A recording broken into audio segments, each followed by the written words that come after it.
Look at you. You just got through from a photo shoot or something?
Call the meeting to order then.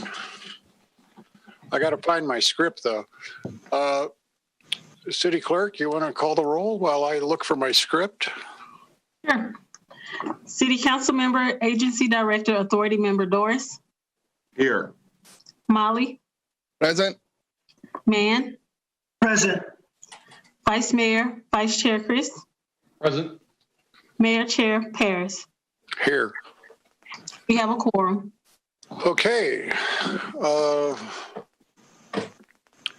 Lancaster. Do we now need to call, do we have to call the Housing Authority? Yeah, Kitty can do that. All right, call to order the Lancaster Housing Authority meeting. City Clerk, roll call, please. Housing Authority members, Harvey. Present. Molly. Present. Mann. Present. Vice Chair Chris. Present. Chair Zeto. Here. We have a quorum. Okay, thank you. So who's doing the invocation tonight? Well, don't everybody volunteer at once. It will be Pastor Tim Lee is doing the invocation tonight. Don't. Are they here? Yes, sir. He's here. He's here. There he is. Hi, Tim. How are you? Good. How are you doing, Mr. Mayor? It's all yours. All right. The passage of scripture I want to pray a blessing for you from is Proverbs 2, 6 through 8. I'd like to just read it briefly and then I'll pray. This passage says, "For the Lord grants wisdom, from his mouth comes knowledge and understanding. He grants a treasure of common sense for the honest. He is a shield to those who walk with integrity. He guards the path of the just and protects those who are faithful to him." So I'd just like to pray this as a blessing over our city council. Lord God, we recognize that without wisdom, our leadership and our lives would be incredibly dangerous, especially in a season like the one that we've been in this year. I thank you for the wisdom that our city council has had in this year. But I pray that you would bless them as the days continue to move forward. I pray that through their wisdom that they not only would be blessed, but the people and the business of our city would be blessed as well. God, I pray that this blessing would be true over the city of Lancaster and over our council. May you receive knowledge and understanding from God's word. May you be gifted common sense as you live and lead with honesty. May you be shielded from all kinds of enemies as you live and lead with integrity. May you be just and faithful, and may your paths and plans that honor God be guarded by him. May you be so blessed, and may you be a blessing. In Jesus' name, amen. Amen. Thank you, Tim. Amen. Okay, we will forego the Pledge of Allegiance till we're able to all meet together. And we have a presentation, a report on homelessness activities from Valley Oasis representative. Who is the representative? Hello, Mayor Paris. That's me. My name is Lisa Dawson. Thank you. Hi, Lisa. Hi there. Thank you for having me here this evening. Thank you, council members. Thank you, Deputy Varden, for the invitation to speak about homelessness in Service Planning Area 1. I've prepared a presentation, and I'm going to try and share my screen, if that's okay. Yes. Okay.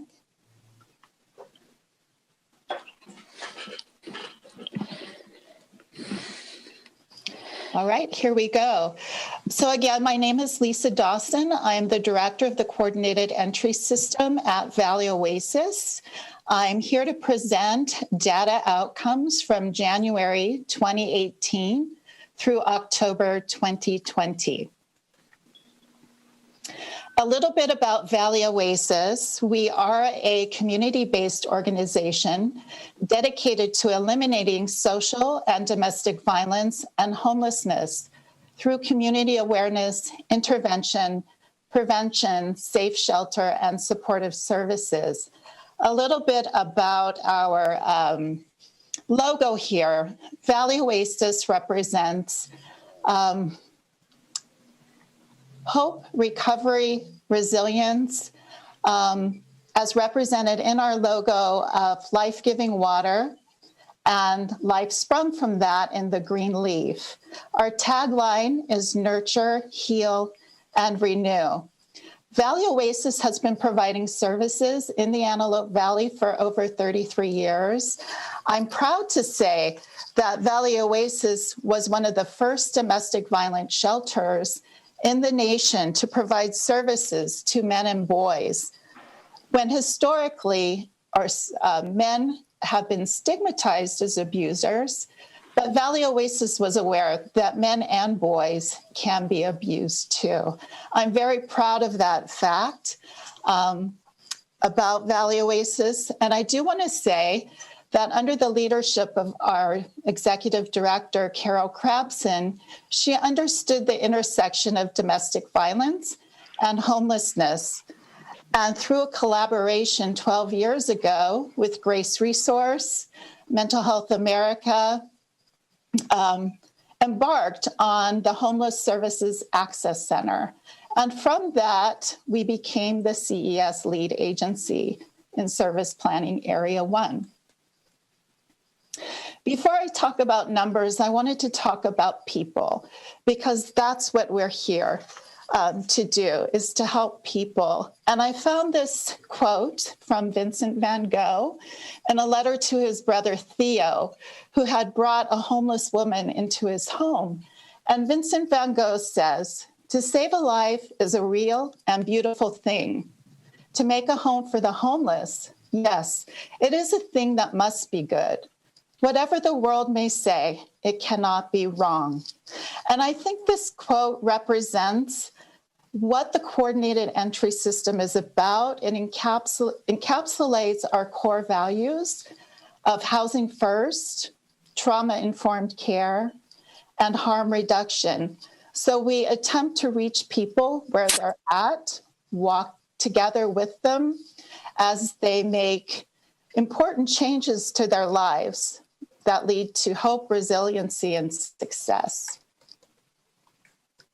I know that many of you are familiar with the point-in-time count numbers, and I wanted to take a moment to talk about these numbers before we talk about the coordinated entry system. And if we look at our baseline here in 2018 as a standard, this is when I came to work for Valley Oasis, the total count of homeless individuals, families, and youth in service planning area was 3,200. Those that were unsheltered are 2,500, and sheltered were 680. The majority of these folks were individuals at 2,500, family members 691, and families 222. In 2018, there were no unaccompanied minors counted. I want to point out here under the sheltered number, every year, LAHSA does an inventory, a housing inventory count of the number of shelter beds we have available in the community. So as a baseline, you can see at that time we had 680 sheltered persons in our community. Moving on to 2019, we saw an increase in homelessness. The number was 90. We saw a decrease in unsheltered and an increase in sheltered. And I'm proud of this number because it does reflect the efforts that we made to bring people in off of the street and into shelter. In 2019, we saw our individual homeless number fall. However, we saw homelessness with families increase. And this is a trend that really exploded in 2019. Again, we had no unaccompanied minors. Looking at 2020, we had a 40% increase in homelessness in Service Planning Area 1.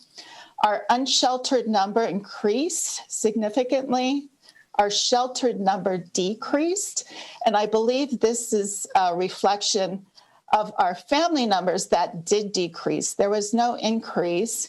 And I attribute that to the really all-out effort we made to get homeless families into housing. However, we do see a significant increase in individuals who are homeless in Service Planning Area 1. So what is the coordinated entry system? Deputy Mayor Varden asked me to talk a bit about the coordinated entry system and dispel some myths. The coordinated entry system is not a program. However, it is a system that aligns a community, its programs and services around a common goal. And that goal is to make homelessness rare, brief, and non-recurring. Valley Oasis, as the CES lead, facilitates the coordination and management of homeless resources and services through the crisis response system. We facilitate care coordination and case conference meetings with all service providers. We have over 15 CES participating agencies in Service Planning Area 1. And to read a list of names, this includes Hope of the Valley, Rescue Mission, LA County Departments of Public Services, Mental Health and Health Services, the People Concern, Salvation Army, Turning Point Alcohol and Drug Education Program, Valley Oasis, Volunteers of America, Penny Lane, the Catalyst Foundation, Mental Health America, LASA, and Heritage Clinic. These agencies provide emergency shelter, transitional housing, permanent supportive housing in partnership with our cities, Lancaster and Palmdale, problem-solving services, safe parking, access center services, family reunification, representative payee, street outreach, homeless prevention, and rapid rehousing. The coordinated entry system was designed to create an ease of access. It's simplified with multiple points of entry. In Lancaster, Salvation Army serves as our Adult System Access Center, and Volunteers of America serves as our Youth System Access Center. Valley Oasis operates access points, as does Mental Health of America. We utilize the standard universal assessment tool that's used across all of LA County. This is a phased assessment that's completed with trained assessors for each population-specific pathway, which would be adults, families, and transition-aged youth. These are youth between the ages of 18 and 25 years old. Once an assessment is completed, assignment to a service pathway is made, and prioritization and matching to housing resources is then attempted. We do have limited permanent supportive housing resources in our area. That would be an ask. We definitely need more housing. And the CES is also responsible for accountability and performance evaluation and making data-driven decisions. And I will get into some of the data in my coming slides. So we talked a bit about regional coordination. I will share about homeless outreach and engagement. to talk briefly about problem solving, rapid resolution, and prevention. These are strategies implemented to attempt to keep people from entering the homeless crisis response system. We also have emergency shelters and interim housing. And as a community, we are thrilled to have Kensington campus open with the interim housing beds. I'm pleased to say that all of the LAHSA funded beds are full.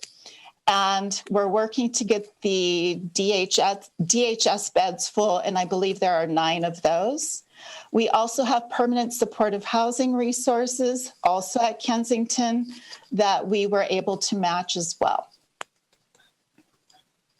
This is a process flow that shows how a person or community-based organization can make a referral of a family, individual, or youth to an access center. Oftentimes people enter through engagement with an outreach team or a visit to Department of Social Services, maybe the local mental health clinic. These are all points of entry to the access the system.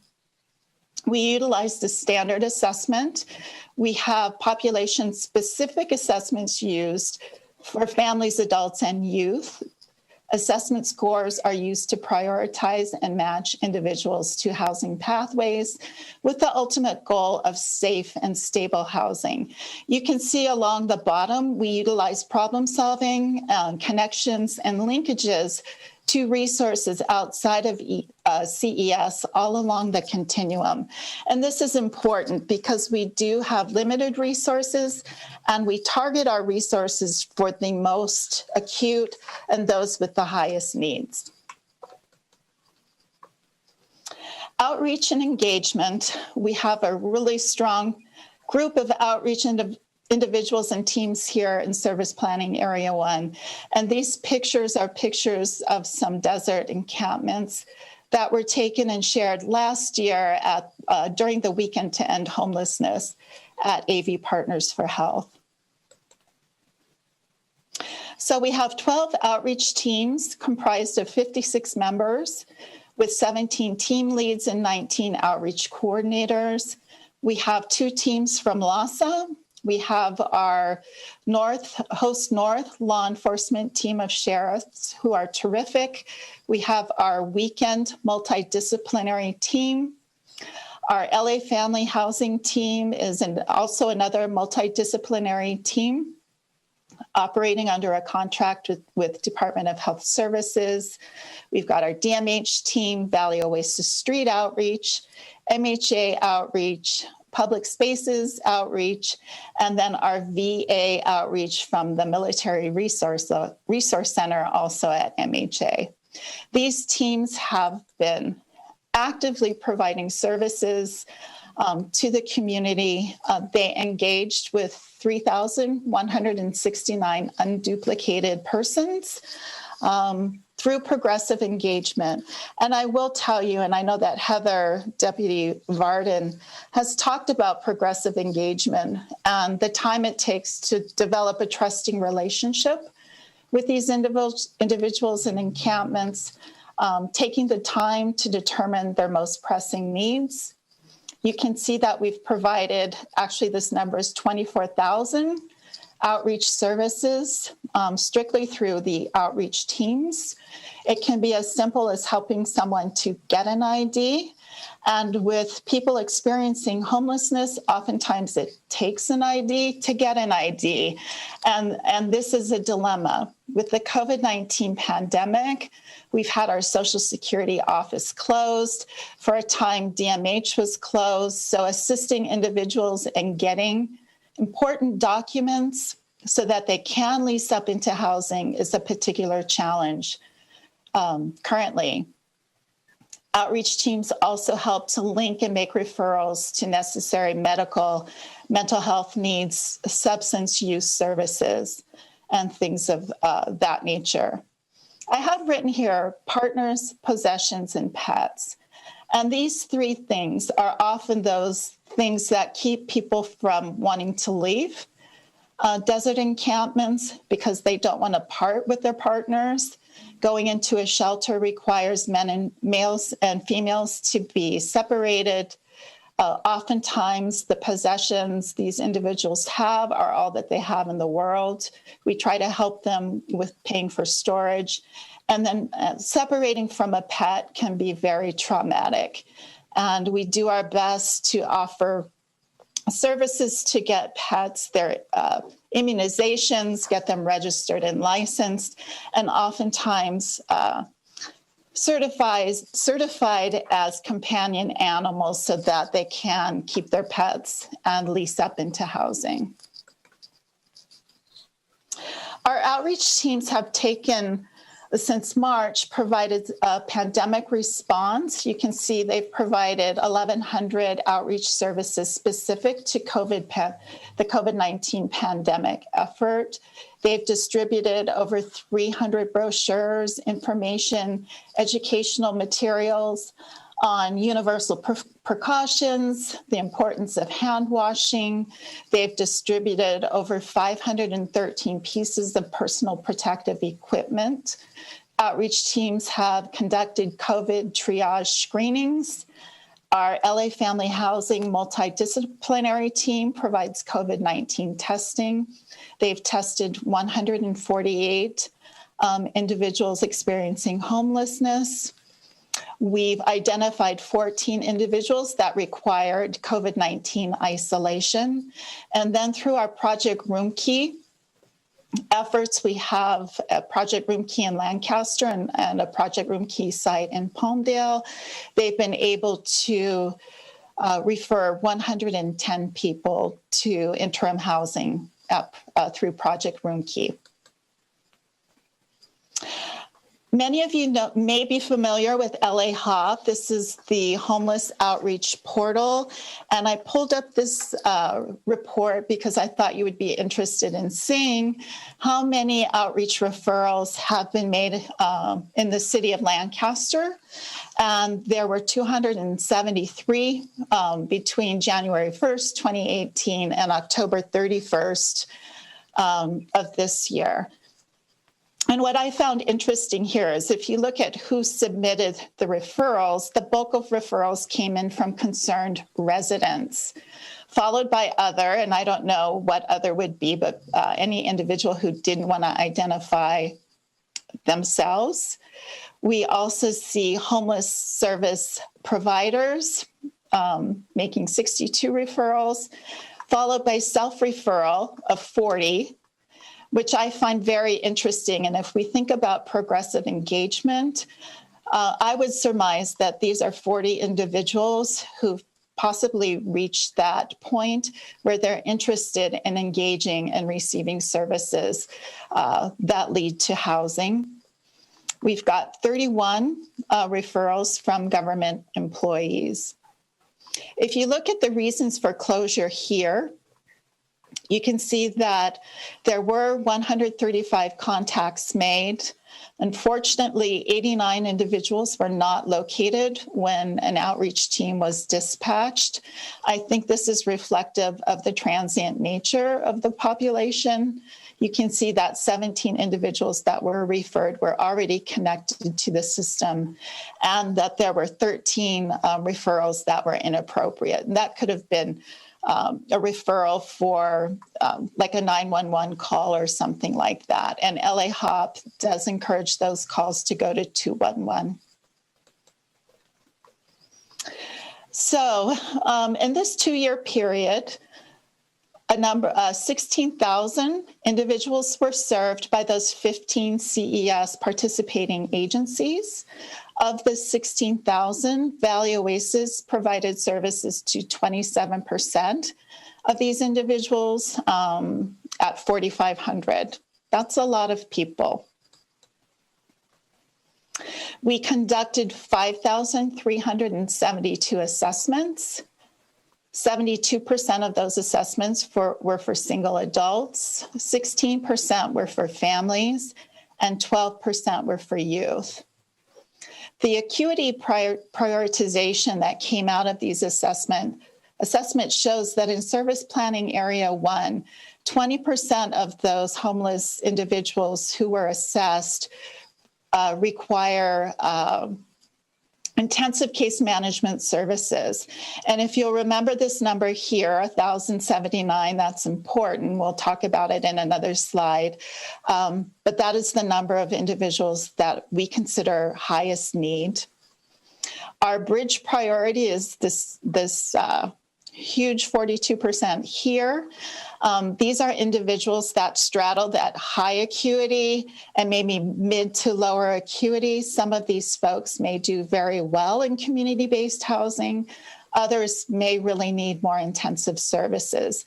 As we engage with people and get to know them and working with them, we're able to determine what is the most appropriate pathway. Just over 5% are individuals we encounter who can self-resolve or utilizing problem solving, reunite with a family, or maybe with just some financial assistance, short term, we're able to end their homeless crisis. So that number I asked you to remember, the 1,079, is important. These are our highest acute individuals. And in service planning area 1, the coordinated entry system was able to match 408 individuals to permanent supportive housing. So a big help here with these 283 adults placed into permanent supportive housing.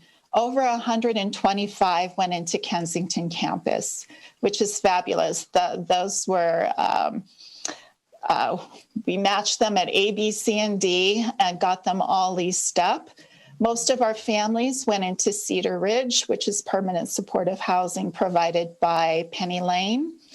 And our youth, 19 high acuity youth, were matched to Youth Transitional Housing, our service provider, and SPA 1 is Salvation Army through the Way In. I asked you to remember that number because you can see the gap. These are all of the permanent supportive housing units we currently have. We're not able to match anymore because we don't have any more. So the need for permanent supportive housing is great. One of my favorite partners to work with is Hua Chen from Insight Development. She calls me often and will ask, Lisa, can you get me numbers on the number of seniors we have currently in our area who are high acuity and need housing? I'm pleased to say Hua did share with me recently that senior housing has been approved, so we'll get some more permanent supportive housing beds in the city of Lancaster for our seniors experiencing homelessness. So community-based housing placements, this would be for that mid-acuity pathway. The coordinated entry system and service planning area 1 housed 4,274 individuals in that 2-year period. Valley Oasis accounted for 59% of those, or 2,545 individuals who were housed. I know this is of interest, and I pulled some contract performance reports for Valley Oasis programs specifically for between fiscal year 2018 and the end of this current fiscal year 2020. This is a contract performance report for our family system rapid rehousing. You'll see here that this contract was funded to serve 88 families.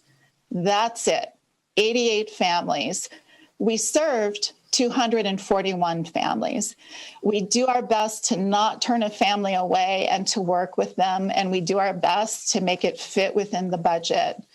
LASA sets an expectation that 60% of families we work with exit to permanent housing. You can see this year, this program met that expectation at 80%. Another expectation is that we increase income from all sources, and that target was met here at 15%. This year, you can see, and if you think about the point in time count, when I talked about we saw the spike in homeless families, we went from funding for 88 to funding for 155 this year, which was great, but we ended up serving 334. So again, there is always a disparity in the need that we see and what we're funded to service. The benchmark here for exiting to permanent housing is set by law at 60%. Our program met and exceeded that at 91%. Increased income from all sources, expectation was 15%, and we exceeded that at 34% for families. And I will defend these numbers every day of the week because I know of the hard work that went into housing these families by staff. Here's a success story. And I think the smile on this little girl's face says it all. And her mother says, things are looking better for us now. I've had a lot of barriers, but it seems I'm getting through them now. I'm now in my new place and at peace. Thank you, thank you, thank you. And that's Brittany and her daughter. This is a contract performance report for individuals, rapid rehousing. For the period 2018-2019 fiscal year, LAHSA funded this program to serve 208 individuals. This program served 341. Exited to permanent housing. This was met at 72% exiting to permanent housing. This program also had a measurement to move individuals into housing within 120 days. This was accomplished. Our average days to move in is 90, which is well under the expectation. Increased income from all sources was also met, and housing retention was met at 96%. And this number is very significant because if we can keep people housed, they don't recycle through the system. And then the contract performance report for this year, you can see based on that point in time count, we saw a decrease in homeless individuals. So we were only funded at 52. We served 278 individuals, again, met all performance measures and exceeded them, except for moved into housing within 120 days. And I think this is a direct reflection and correlates with the COVID pandemic. All of our staff began to work remotely in March. So from March to the end of the grant year, it was much more difficult to engage with people and landlords and get individuals leased up. So unfortunately for this year, that target performance was not met. Here's a success story for the adult system, and it's reflective of the trends we see with homeless seniors. And through the Rapid Rehousing Program, Margaret was able to secure senior housing with a rental subsidy and in-home support services to address her activities of daily living. This is an unfortunate trend that we see, and we're doing our best to serve those seniors who are our neighbors in SPA 1. Here's a contract performance report for the youth system. This is an interesting report. We were funded to serve 35 youth. We served 164. Again, we don't turn anyone away. Unfortunately, with this program, we overserved, used all of the dollars we had to serve 164 youth and get them leased up. But there came a point when we needed to move 20 youth into the adult system because there just wasn't any more money here, which LAHSA worked with us to do. And that's reflective here and remained housed after 6 months because those youth had to be taken out of the system under the youth system and enrolled in the adult system. We lost out on that housing measure here. But fortunately, we were able to keep continuity of services and provide services to those youth. And this is this year's report. Again, from those LAHSA point in time count numbers, this contract was decreased to serve 9. The program director here understood from the prior year it was important to stay within the budget that LAHSA provided us. We were able to serve 37 youth in this program and meet and exceed all of those benchmarks for this program. Success story for the youth system. Monica enrolled in Valley Oasis Transition Age Youth Program when she found herself sleeping on the streets in Lancaster. Monica was able to quickly lease up into housing, eventually gain a long-term housing subsidy, got her food handler's certification, and is now working at a job she loves. And again, the smiles say everything to us. All of the numbers that I've provided here, the data was gleaned from the Homeless Management Information System. I want to make myself available. We have so many contracts and numbers. I'm happy to share any of this information with you. Please reach out at any time. Again, thank you. My name's Lisa Dawson. Here is my email address. If you're interested in learning more, please reach out to me. Okay, let me stop sharing here. Any questions? Any questions? I do. I have a bunch. Okay. Where are the... Your executive director, Yes. where is she? Tonight? Yes. I don't know. I don't know. She couldn't make it? She asked me to come to present, and I was happy to come to present for Valley Oasis. I'm asking because she sent all the council a letter explaining her wages and that how she tried to justify them. So I won't ask you that. Just what does your contract with LASA entail? We have numerous contracts with LASA, and each program comes with a contract. So like I said, I wanted to share a sampling of the contract performance reports. We have reports like that for each piece of a contract. So if we're providing crisis bed services, which we do, we have a contract for that. And we have a contract measurement report for crisis housing as well. I'm happy to share that information with you. I'm looking for your overall budget. What is your overall budget? And I couldn't tell you what the overall budget is today. I do know that we're still waiting on contracts from LASA to come through. So oftentimes during this period, there's a gap where we don't have any money to provide services until those contracts come through from LASA. My understanding. Hi. This is Carol Krapson. I'm on the phone. So if you had any questions for me, I would be more... Carol, and you being on the phone is inadequate. We want you here. We want questions that get answered, not somebody who is unable to answer them. You are the person that has the overall overview of everything that your organization is doing. And my understanding, it's at the tune of $8 million a year. We have a right to have you in front of us answering our questions. When are you going to do that? I'll do that at the next meeting. I had a meeting with the state of California, Cal OES, with a funder that I just got off of about 25 minutes ago.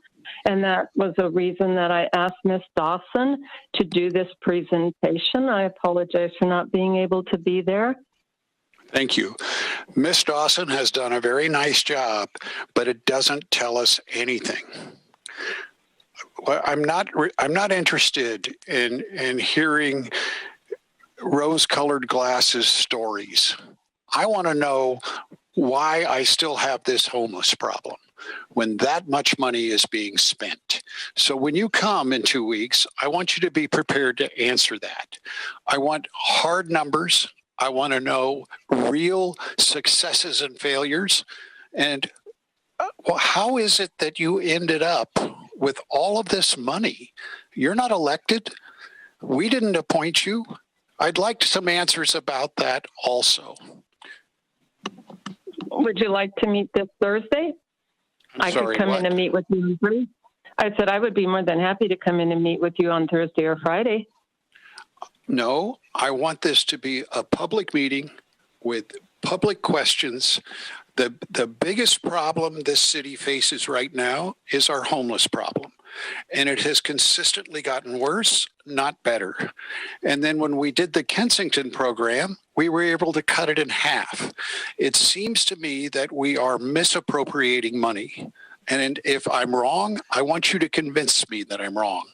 But if I'm right, I want it fixed. Now, Marvin, while we got her here, are there any questions that you have for her? Now that she's going to do a presentation next week, I have a whole bunch of questions that I'm going to ask about the staff, everything. The presentation that we just received shows they have 104 employees that were able to get 428 beds.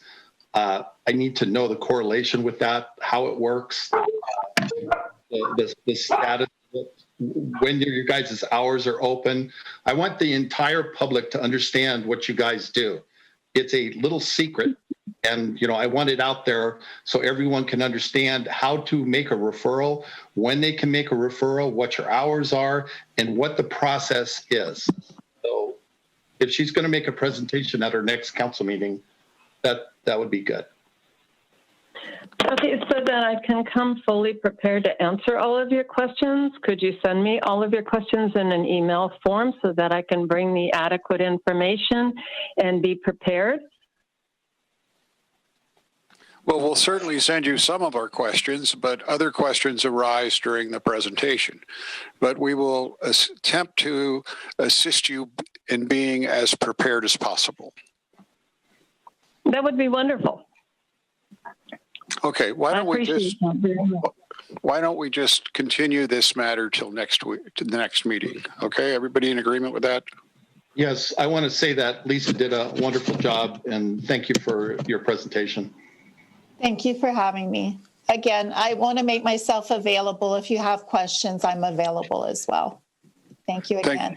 Thank you, Lisa. I just want to say to all our service members who serve for this country, happy Veterans Day. Thank you. Okay, we'll continue this till next week. Moving on. City Manager, is there anything to be removed? Yes, sir. We need to remove item. Let me pull up my agenda. Allison, do you have that handy? I'm going to pull up my agenda now. I do have it handy. We are removing item NB1. NB1. We'll bring it back. We still have some work to do on it. We'll bring it back at a future date. Okay, thank you.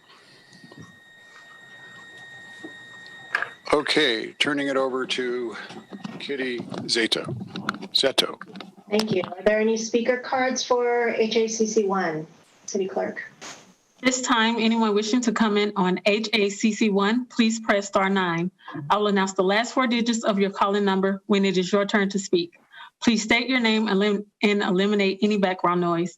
Individual speakers are limited to 3 minutes each. Please press *9 at this time if you wish to comment on HACC1. Caller with the last 4 7946. Please state your name.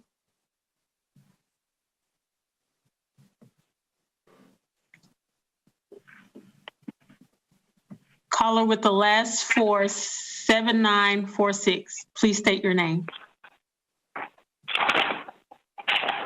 Hello? Please state your name. Hello? We can hear you. David Aber. You may proceed.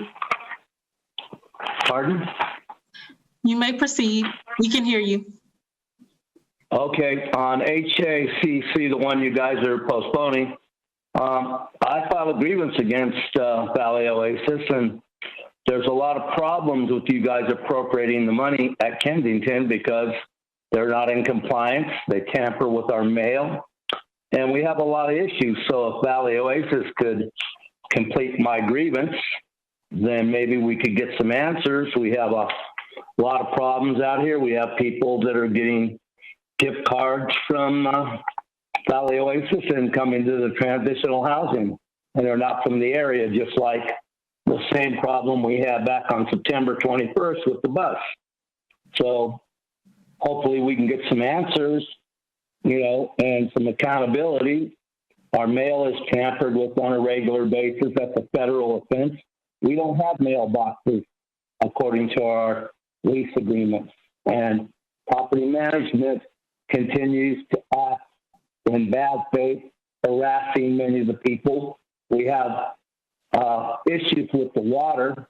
It's been over 100 days. That can be confirmed by Site Director Michelle Duchette. I spoke with her earlier. It's been 100 days. We don't have water hot enough to clean our dishes. So I could go on, but I'll just leave you with that for starters. And I'm David Aber.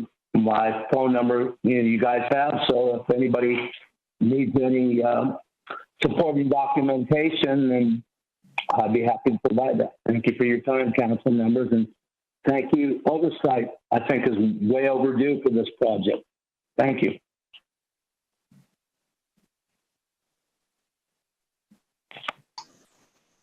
Under, you want to ask if there's any other people to speak? Sure. If there is anyone else that would like to comment on HACC 1, please press star 9 at this time.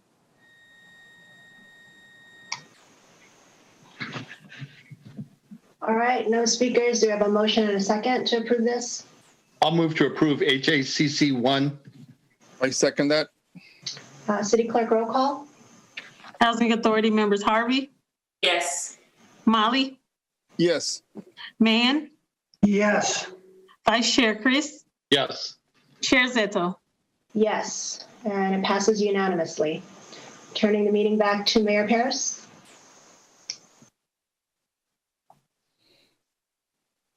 Thank you.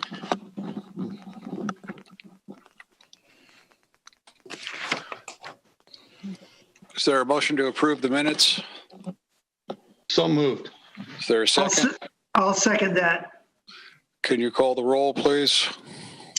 City Council Member Doris, Yes. Molly, Yes. Mann, Yes. Vice Mayor Chris, Yes. Mayor Paris. Yes. Passes unanimously. Thank you.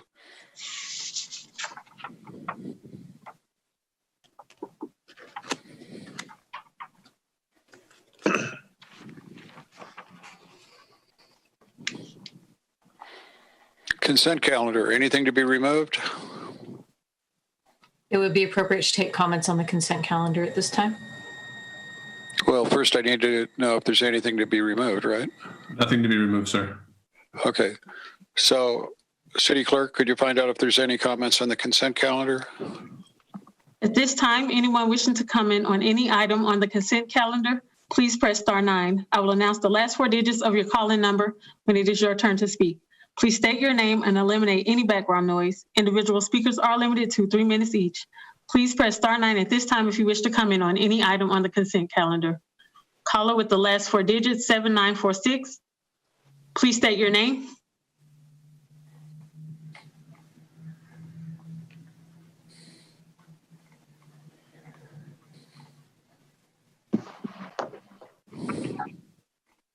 Caller with the last 4, 7946. Please state your name.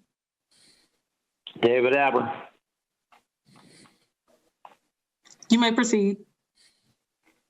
Yes, I'd like to speak on CC8. That's the people concerned at Kensington campus. They continue to act in non-compliance. Their grievance procedure is not in compliance. There's no accountability. People are being attacked out here and they're allowed to go on. You've got rapid criminal activity and they don't seem to care. The transitional housing recently are bringing a lot of people in from Los Angeles, like they did on September 21st. And you guys tabled this back then. You asked for some oversight, and I appreciate that. So hopefully somebody gets out here and brings everybody into compliance. I think the mayor put it pretty eloquently. There's $8 million being spent by Valley Oasis, but there's no accountability. And the same thing's happening here. Got a lot of people getting paid a lot of money, but they're not doing their job. Thank you. Any other? No other speakers at this time. I want to ask Deputy Mayor Varden. Did you get the opportunity to look into Mr. Aber's complaints? Yes, I did. I do have some updates on since September 21st. The People Concerned has enrolled 100 participants that have intakes being scheduled daily and referrals are approved. Since the initial intake date of September 21st, all intakes after have verification that they are coming from the Lancaster community. The People Concerned also partnered with Department of Health Services to ensure that all new participants are COVID tested. The Department of Health Services continues on-site weekly to complete surveillance testing to ensure the safety of participants and staff. The mail issue, my understanding is that that's through the post office, but the mail is being delivered to the People Concerned, and then they're delivering it to the participants since there's one address listed at this time through the post office at Kensington. My understanding, I spoke with the director at the People Concerned about the water, and it has been tested several times and seems to be hot enough every time they test it. They've even tested it multiple times a day for Mr. Aber. Thank you. Okay, is there a motion regarding the consent calendar? Motion to approve the consent calendar is currently comprised. Is there a second? I second that. City Clerk, could you call the roll, please? City Council Member, Agency Director, Authority Member Doris, Yes. Molly, Yes. Mann, Yes. Vice Mayor, Vice Chair Chris, Yes. Mayor Chair Paris. Yes, passes unanimously. Moving on to public hearing item number 1. I guess we should just go ahead and do it. Jeff, you want to go ahead and the public hearing is now open. Jeff, you want to give us the report? Sure. Good evening, Mr. Mayor, members of the City Council. The item tonight is a request to introduce an ordinance that requires businesses and multifamily complexes of 5 units or more to recycle their recyclable materials and collect their green waste or landscaping materials. As you know, there's been several state assembly and Senate bills over the last several years that the state of California has passed that requires cities to adopt and implement ordinances to mandate businesses and multifamily complexes to begin recycling and collecting organics to meet the state's solid waste diversion rates, or goals, rather. State law in this ordinance requires those that generate more than 2 cubic yards of waste per week to start recycling. The city and waste management over the last couple of years have been working with businesses and the multifamily complexes to recycle. City staff will continue to work with all parties involved to come in compliance with state law. As a result of the City Council's negotiations and leadership with the waste management contract, there won't be any cost to businesses and multifamily complexes for their recyclable materials to be picked up. They just need to call waste management and request their appropriate bin size and pickup times.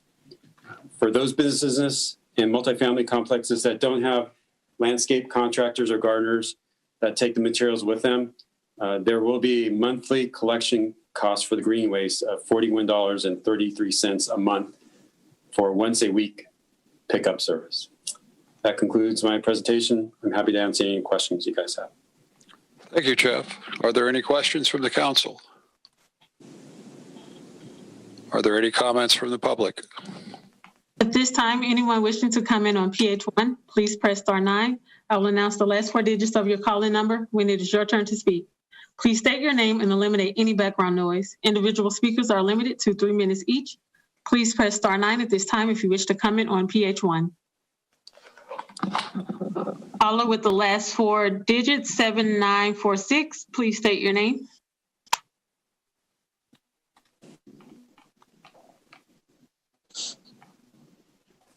Is this now public comment on non-agenda? No, this is on item PH1. Excuse me, everybody. I apologize. Thank you. Hearing no other volunteers to comment, is there a motion? It would be appropriate to close the public hearing. Oh, that's right. Let's close the public hearing. You know, I was always leaving the screen door open too back in the swamp cooler days. Motion to introduce ordinance number 1077. Is there a second? I'll second that motion. Let's vote. City Councilmember Doris, Yes. Molly, Yes. Mann, Yes. Vice Mayor Chris, Yes. Mayor Paris. Yes. Passes unanimously. Thank you. NB1 is off. Council reports. Any council reports? We've done most of the council reports because this is the early, we haven't had the meetings of the ABTA or AVA QMD or the fair. So we'll do the council reports on them at the next meeting. Okay, I'm going to have Tiffany and Dr. Trong do the COVID update, although I do want to, because I'm proud of it, I want to announce that we now have testing, free testing for anybody who wants it, meaning you don't have to wait till you're dead or till you're half dead to get tested.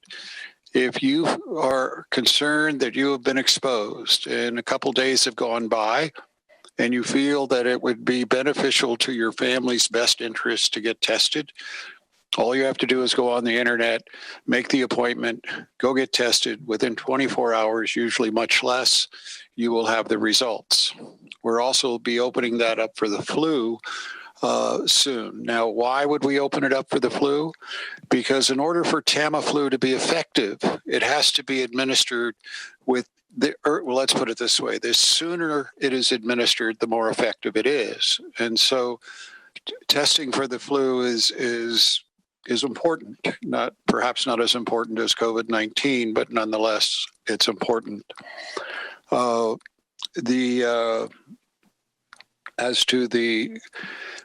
Before I turn it over to Dr. Trong, however, I'm concerned. Jason, where are you? Right here. There you are. It has come to my attention that the Palmdale Lancaster city is number 3 in COVID infections and deaths. Now, we are the only 2 cities that have been clumped together in the entire county. The reason I am so concerned about that is public health giving us accurate information without political motivations is essential to our deputy mayors, who are all medical professionals, being able to do their job. We have to know if we're spiking. We have to know if the numbers are going up or down. Now, it is no secret that I personally have had grave reservations about the competence of LA County Public Health. I think they have let us down. I think they are responsible for many, many deaths. Let's call it the way it is. And that's what I intend to do and have always done. They do not get to punish us. I mean, the fact of the matter is Lancaster has exceedingly low death rate. We have worked extremely hard to make that true, especially the doctors and nurses at AV Hospital. I mean, if I get COVID-19, I don't want to go to Cedars-Sinai. I don't want to go to UCLA. I want to go to AV Hospital because their survival rate is bar none the best out there. So what do they do? Rather than put us on the map for having the lowest death rate, they combine us with Palmdale. What kind of nonsense is that? It's almost criminal because it leads us, it gives us bad information. More importantly, it deprives us of the information we need to make even better decisions. And this is not the first time they've done that. I mean, remember when they took our testing away because we were criticizing how they were shutting the city down? City attorney, this has got to stop. They do not get to threaten the lives of our citizens by pulling this crap. And that's exactly what it is. Now, if the Board of Supervisors want to keep the head of public health in that job, let them. But she has got to follow the law. And she has got to do things to help people stay alive, not do things that might cause them to do the opposite. I want this fixed, and I want it fixed today. Now, I asked to have a representative of the county here to explain this. They're not here.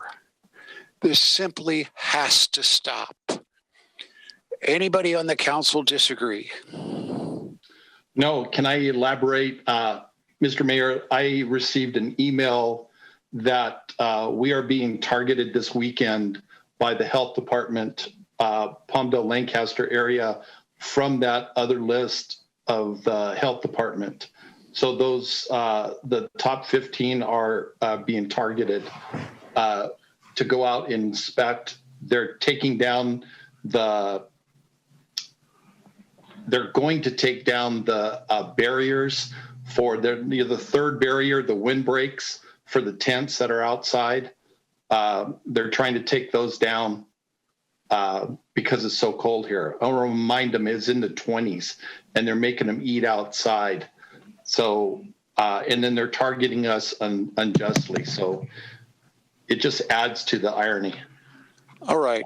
Allison, I want a complaint prepared and filed against the County of Los Angeles and the LA County Board of Public Health that they provide us with accurate information, that they do not get to merge the two cities to fulfill their political motivations. Or, I mean, this is truly outrageous. They are talking about people, they're talking about our ability to protect the people of this community. And they're playing these, I mean, I've been in government since I was in the 8th grade. I have seen every childish stunt you could possibly pull. I have engaged in many of them myself. I have not seen anything this childish or this destructive in my entire political career. It has got to stop.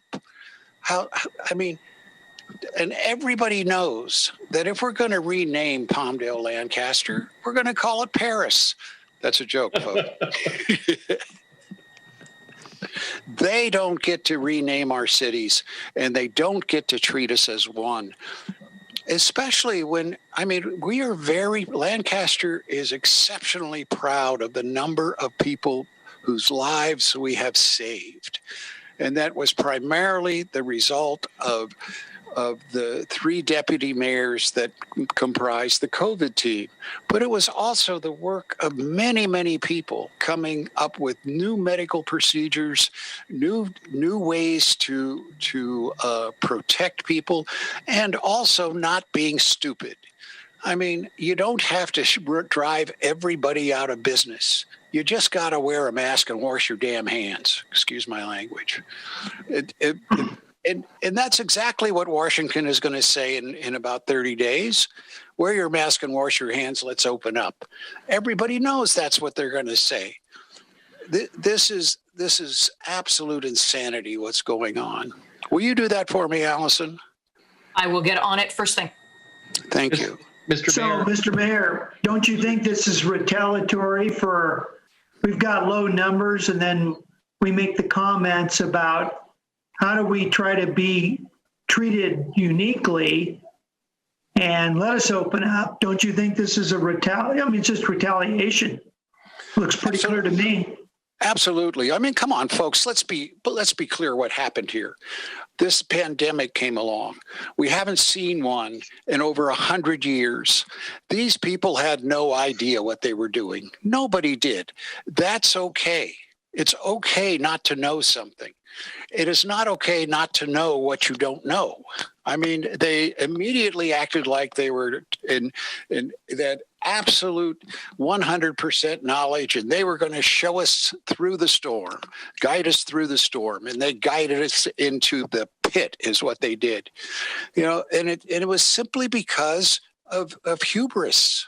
I mean, there are things we don't know. There are things that we learn. We learn as we go along. But to try to defend decisions that were made at the beginning of the pandemic, now that you have better information, is reprehensible. And if no one else is going to do anything about it, I think we have to, because who's paying for this? I don't mean the cost of whatever these people get paid. I mean the thousands of businesses that are now out of business because of incompetence. That's all it is. I think it was good decision making in the beginning to say shut down. But then as more and more information came out and we learned that really all you have to do is wear your mask and wash your hands and keep 6 feet apart, they haven't changed any of the protocols. They're still using the outdated, outmoded, close everybody down mentality, and it is just wrong. I'm getting tired of ranting about it.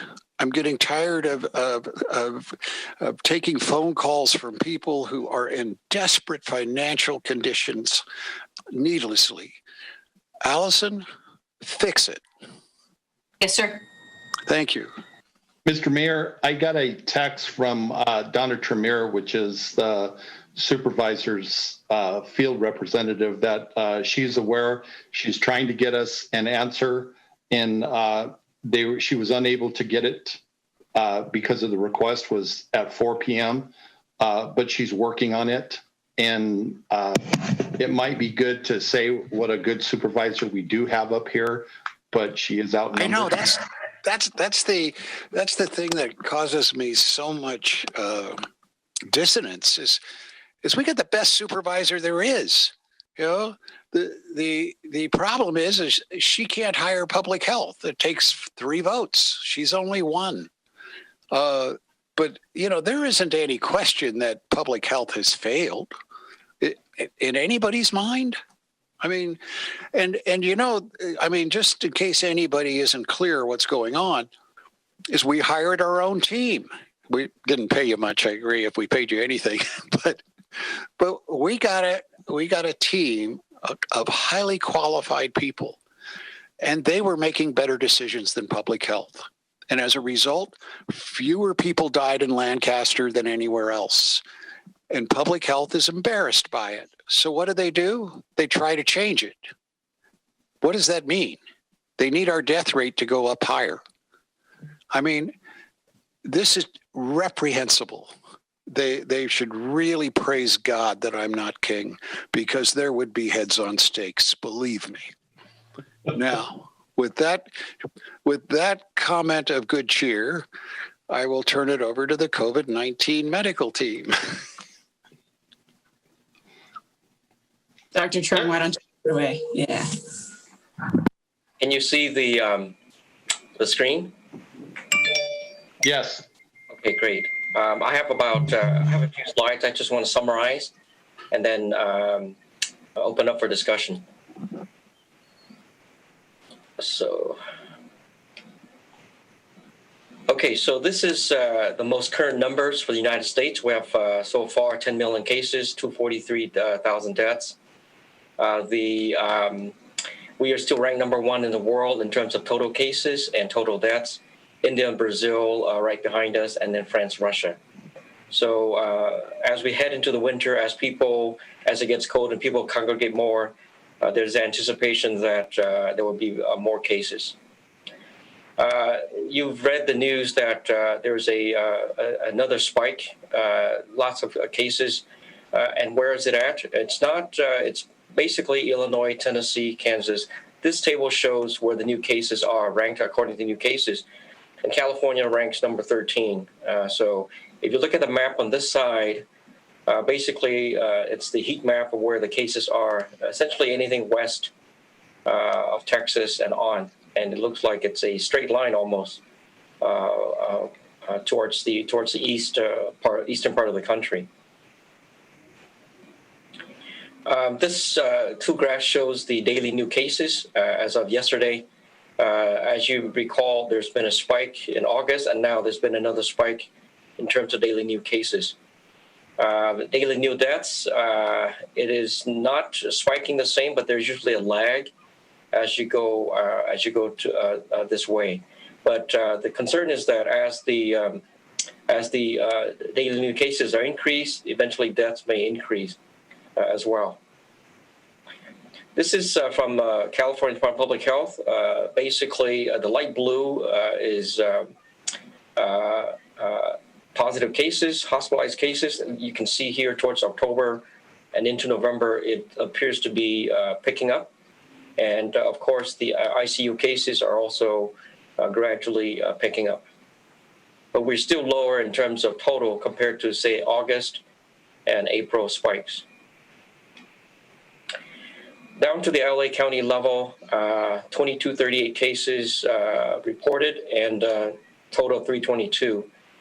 Testing continues to increase, average daily at close to 16,000, about 3 million people tested. And the positivity rate is trickling up a little bit, although it's still pretty favorable at 3.9% 7-day average for the whole county.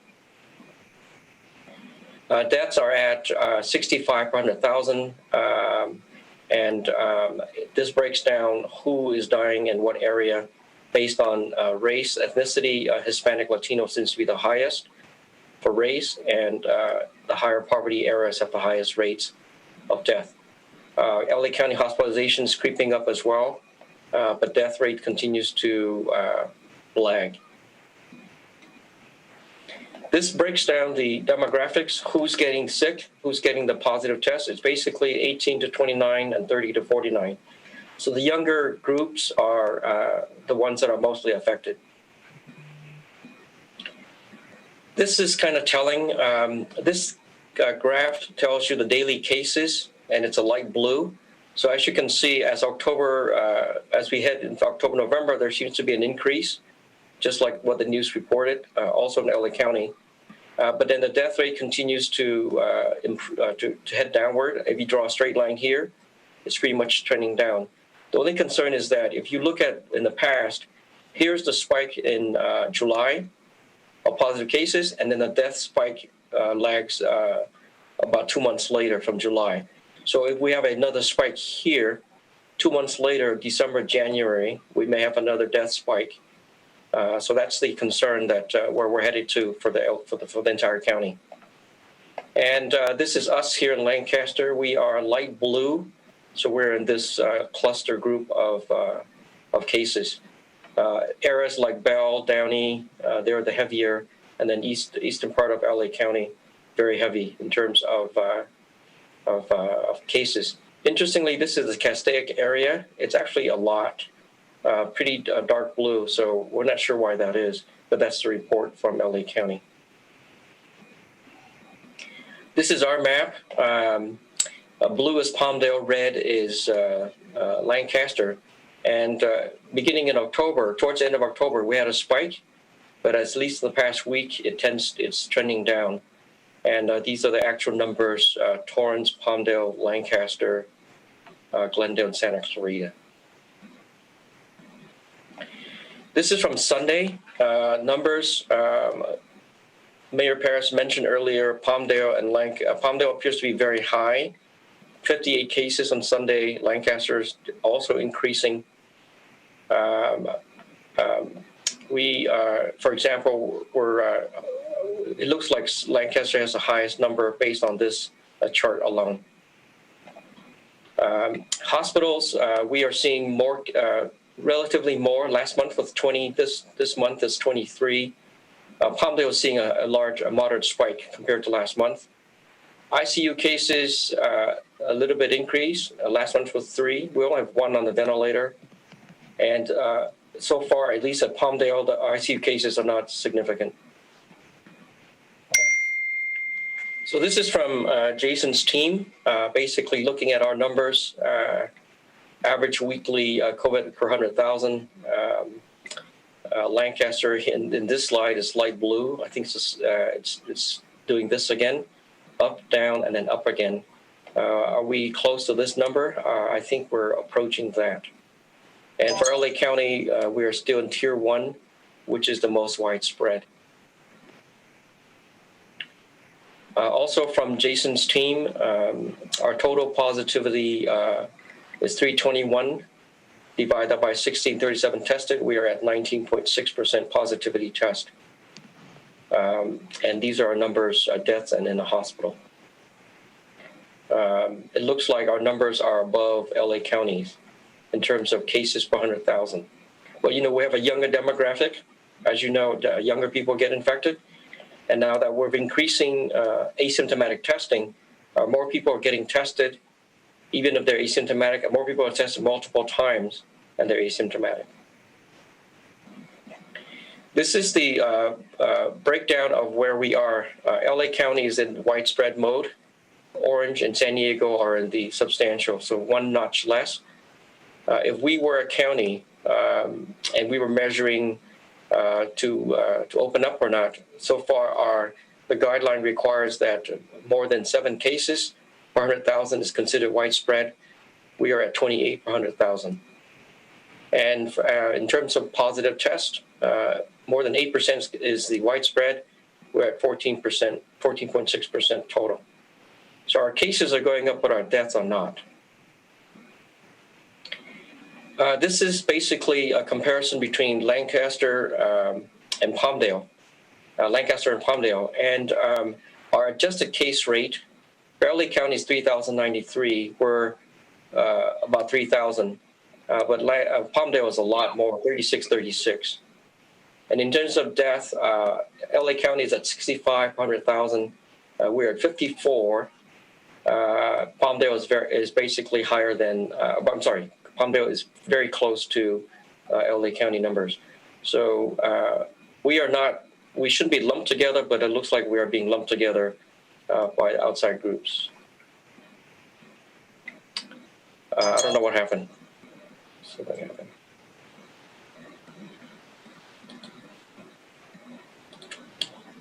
Okay, I'm not sure what this is about.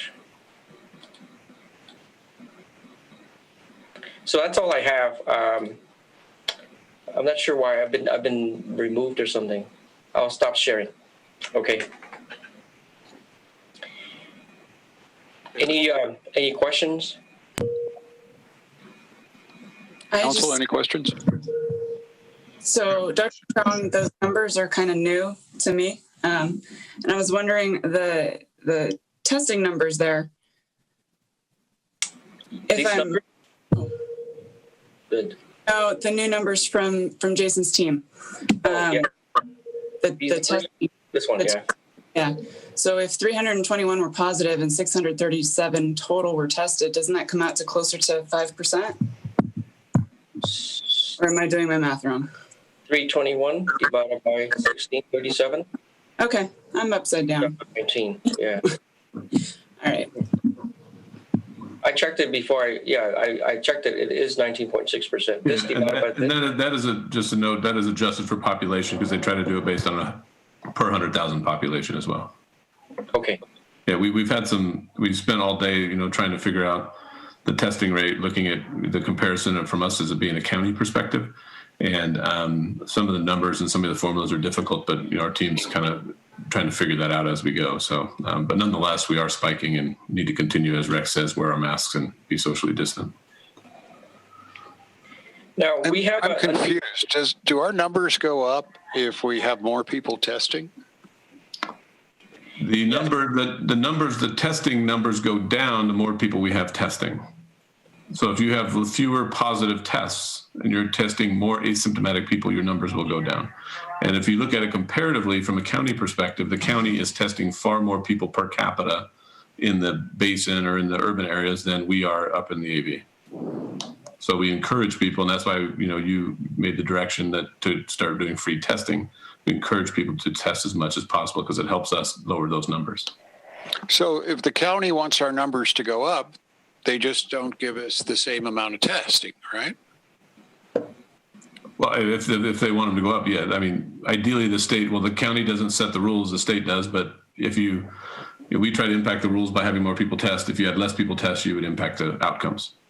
Okay, but what I'm saying is the less people who get tested, the worse we look, right? Correct. Right. And how many testing centers has LA County given the city of Lancaster? 0. And what is the proportion of the population in Lancaster to the, you're not going to know the answer to that. I mean, 6%. Listen, I mean, I recognize sometimes I could be paranoid, but even paranoids have enemies. And it seems to me that they are playing politics with our people's lives. I mean, other cities they've given testing to. I mean, we have to pay for our own, right? Correct. We're paying for our own. Unfortunately, the hospital is assisting us in that process as well. Allison? Yes. This really is vitally important. Understood. Thank you. All right.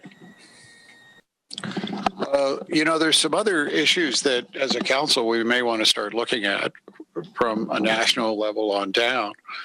The vaccine, it's very good news. I mean, incredibly good news. And it looks like they're going to release it by the end of the month, if we're lucky. But they have, it's in very short supply. And it's my understanding the current plan is even though it was discovered in America, produced in America, we're going to be given a huge amount of it to other countries. And I'm thinking perhaps the council should take a position. I mean, nobody likes to deal with those issues, but it seems to me we should be taking care of America first. And then there's issues that we're just leaving it up to public health people to decide the prioritization of who gets those vaccines. I think we should at least weigh in on what we think is the appropriate way to do it. And so I'd like you all to start thinking about that. I'd like the citizens to start thinking about that and let us know what they think. The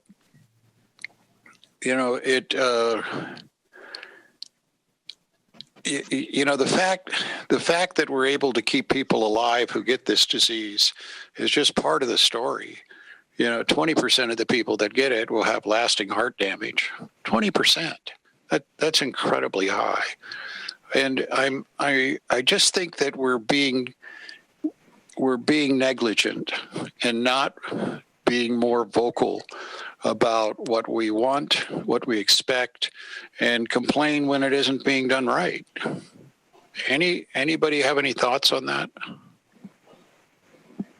Rex, go ahead. Go ahead, Daryl. I'm sorry. No, I'm just going to say first, Jason answered my number. I was going off of the numbers. Lower numbers mean higher percentage. So I'm glad you answered that question. But Rex, I appreciate you being the forefront of really fighting this fight. I don't like the political game, and I've been saying some things recently this week of lumping numbers to make numbers become your political narrative. I don't like that. I believe that we're a city that can stand on our own. I like where the doctors are stating that even though our numbers may be going up, we are still saving lives. I like the point that you made about the heart. My own son caught COVID, but he didn't catch it here in California. He caught it at his college. I am very concerned with how where this narrative of what's essential, what's not, what can be open, what's not. The football games, certain places are open.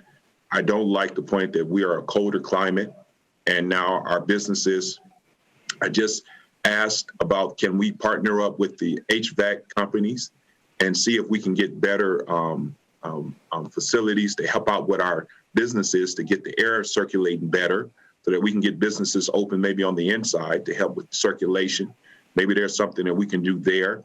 But I like how you're taking charge. I really do want to make sure that our citizens that do catch it, are we doing, other than the vaccine, are we doing anything about the heart issue? Are we doing anything about the lasting effects? Is there anything that we can preempt on that? What else can we do? Not just to get COVID healed, but what about the lasting effects from COVID? Are we being very, influential on seeing is there anything that we can do? I saw today on multiple news channels that they are setting a priority of who should get it first, from the first responders, the doctors, the different ones like that.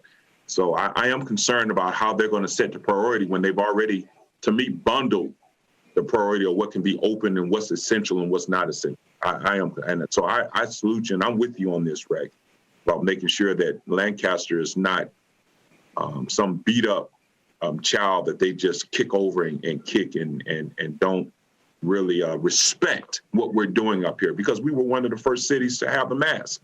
And I think that we should be applauded for that. Thank you, Daryl.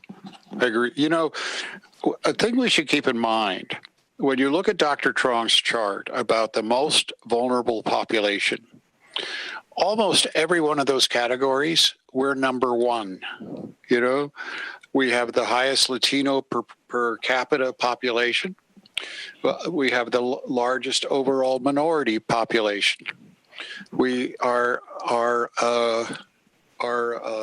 income level is extremely low compared to the rest of the county. We should have the highest death rate in the entire county. But we have one of the lowest in spite of the county's efforts to jimmy those numbers. I mean, they're not even using fuzzy math. They're using fraudulent math. I mean, okay, let's not give them any testing centers. Then they can look really bad that way. Seriously. And then they have to rename our cities. It's beyond me. And the reason I'm becoming more and more concerned and angry about it is, who do you think they're going to give that vaccine to? If we don't hit them over the head with a club now, we are going to be last in line when we really should be first in line. But that brings me to another issue. We could be doing better.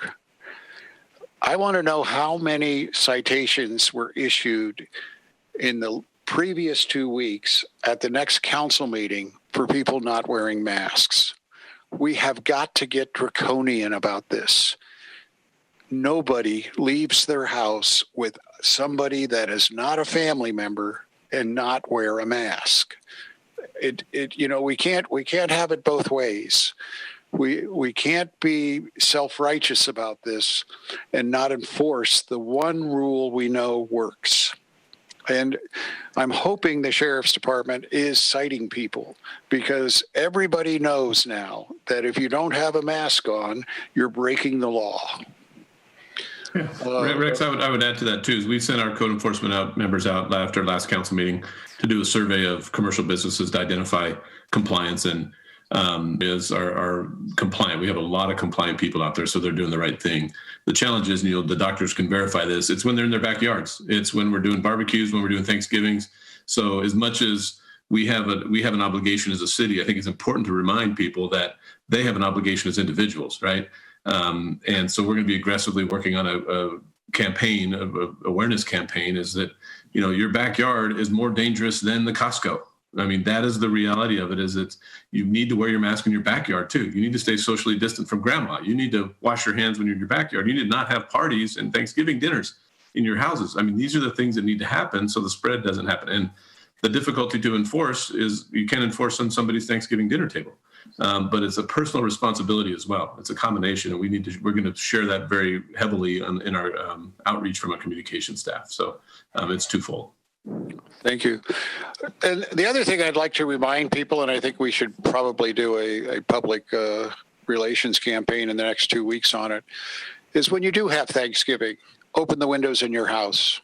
I mean, turn the heater on and open the windows. It makes a huge difference if you have the windows open.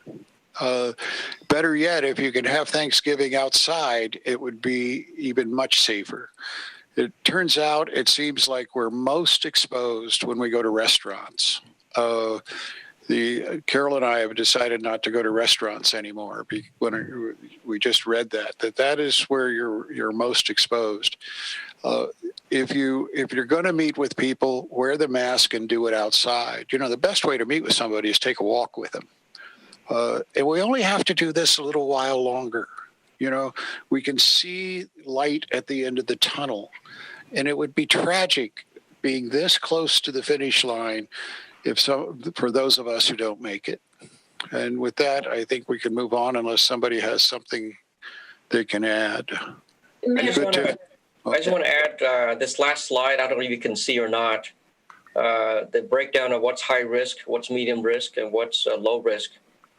And as you mentioned, the high risk are here going on a cruise, crowded beaches, to the gym, eating indoors at a restaurant is high risk, full contact sports, casinos, attending service, place of worship with large crowds and singing and chanting is high risk.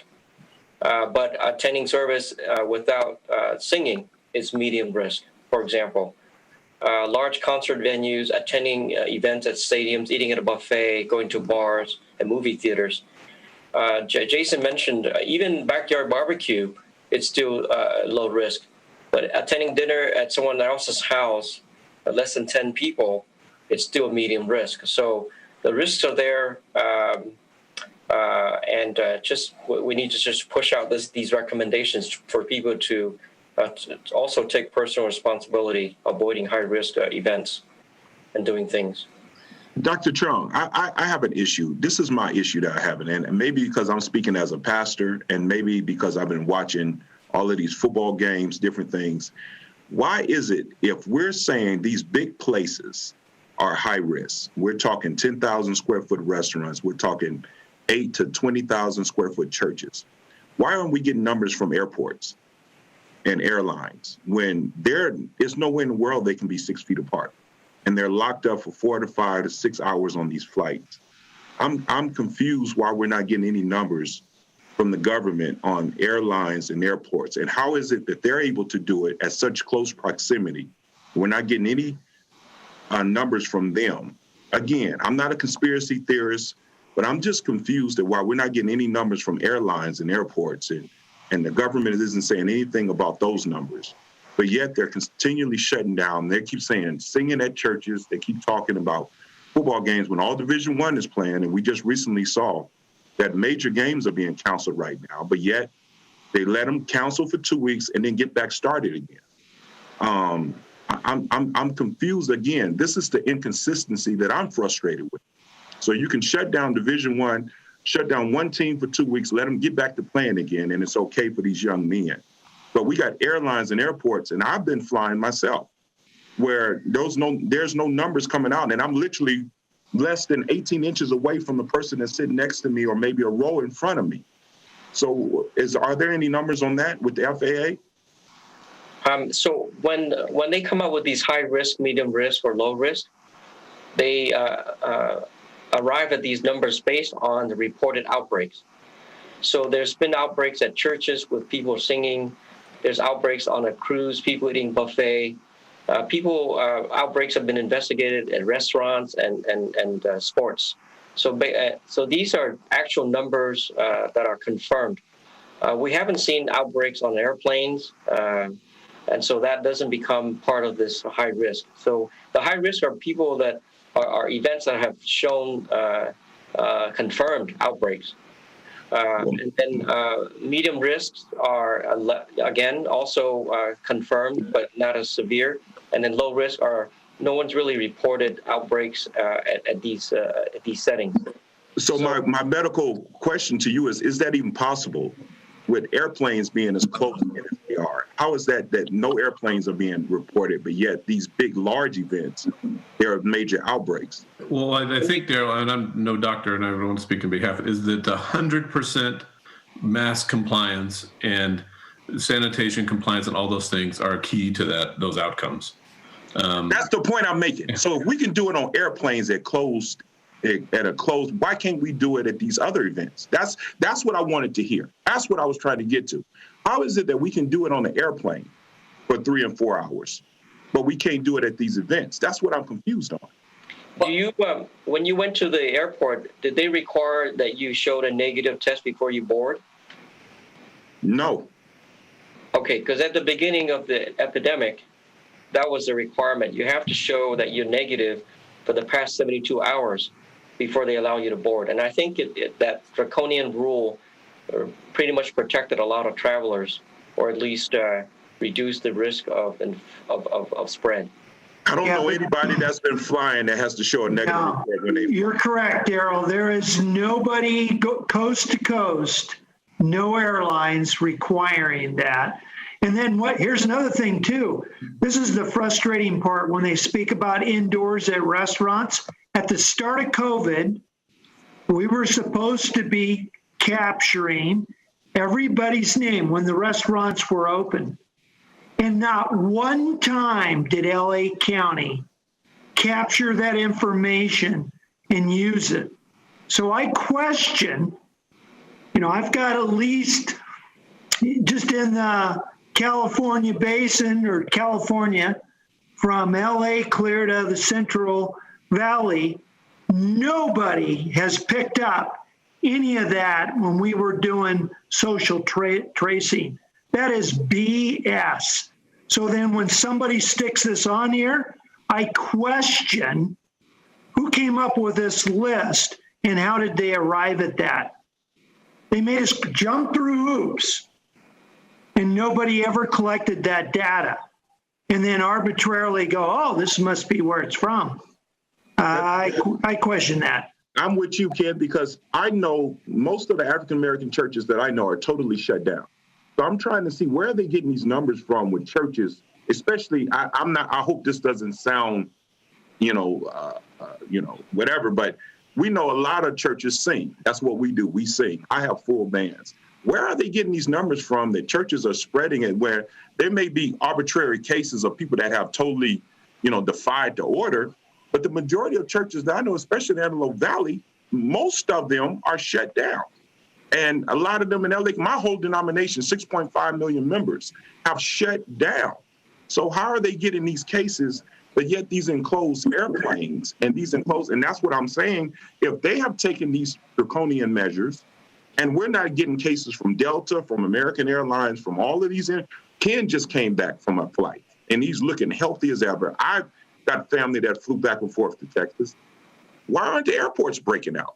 And if we can do it with airplanes and enclose, why can't we do it and let these businesses open back up, like Rex said, as long as we're making sure they wear masks, as long as, we have some HVAC systems that can help. I'm just confused on this. I'm sorry, I don't mean to beat a dead horse, but I'm just confused because the government, we got businesses out here. Daryl, one of the things we have to recognize is these numbers are national numbers. And there are many, many states where they're not shutting down and where churches are not shutting down. And all of these things are wide open, and that's where they're getting those numbers from.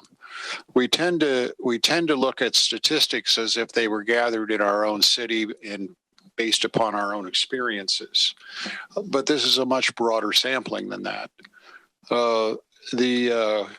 Although I do have to say, Daryl, that we know of one super spreader event at one of the churches. Rex, can I speak to that just super brief? What? It was only that there was one event, and that one event, like Daryl had mentioned, though, occurred at a place where they weren't following the measures of masking and distancing and all of that. And so where we've seen masking and distancing, there have been, at least of the places of worship that have been communicating with me, there have been no outbreaks or super spreading events or anything like that up here. Well, I think the evidence is really clear at this point. You wear your masks, you have hand sanitizer freely available, and you try to keep socially distant. You're not going to get this, but you got to do it. There's no half measures. It has to be 100%. I think it is a travesty that we're still keeping all of these people shut down when we know they don't need to be. But I also see the wisdom in getting through the holidays, because it is going to be just brutal. Rex, here's my concern. Brutal. The holidays is the leading time, even when we didn't have people distance for suicide. I know this as a pastor. So now we're already getting up to the leading time of suicide. And now we're telling people that they can't even see their grandchildren. They can't see each other. They can't. This is what's concerning as a religious leader in this city. It is really concerning to me that while suicide rates are already double and triple, and I don't mean to beat a dead horse, that now we're telling people that they can't come together with their family. And I just, some of this stuff where this makes sense, but this don't make sense. We can do this, but we can't do this. These numbers to me are they're just all over the place. It just seems all over the place. Well, wait a minute. First of all, we're not telling them that. What we're telling them is if you have Thanksgiving, try to do it outside. Okay. If you do it inside, open the windows. Yeah, I know it's cold. Open the windows anyway. And wear your masks when you're not eating, when there's anybody in the house that doesn't live there.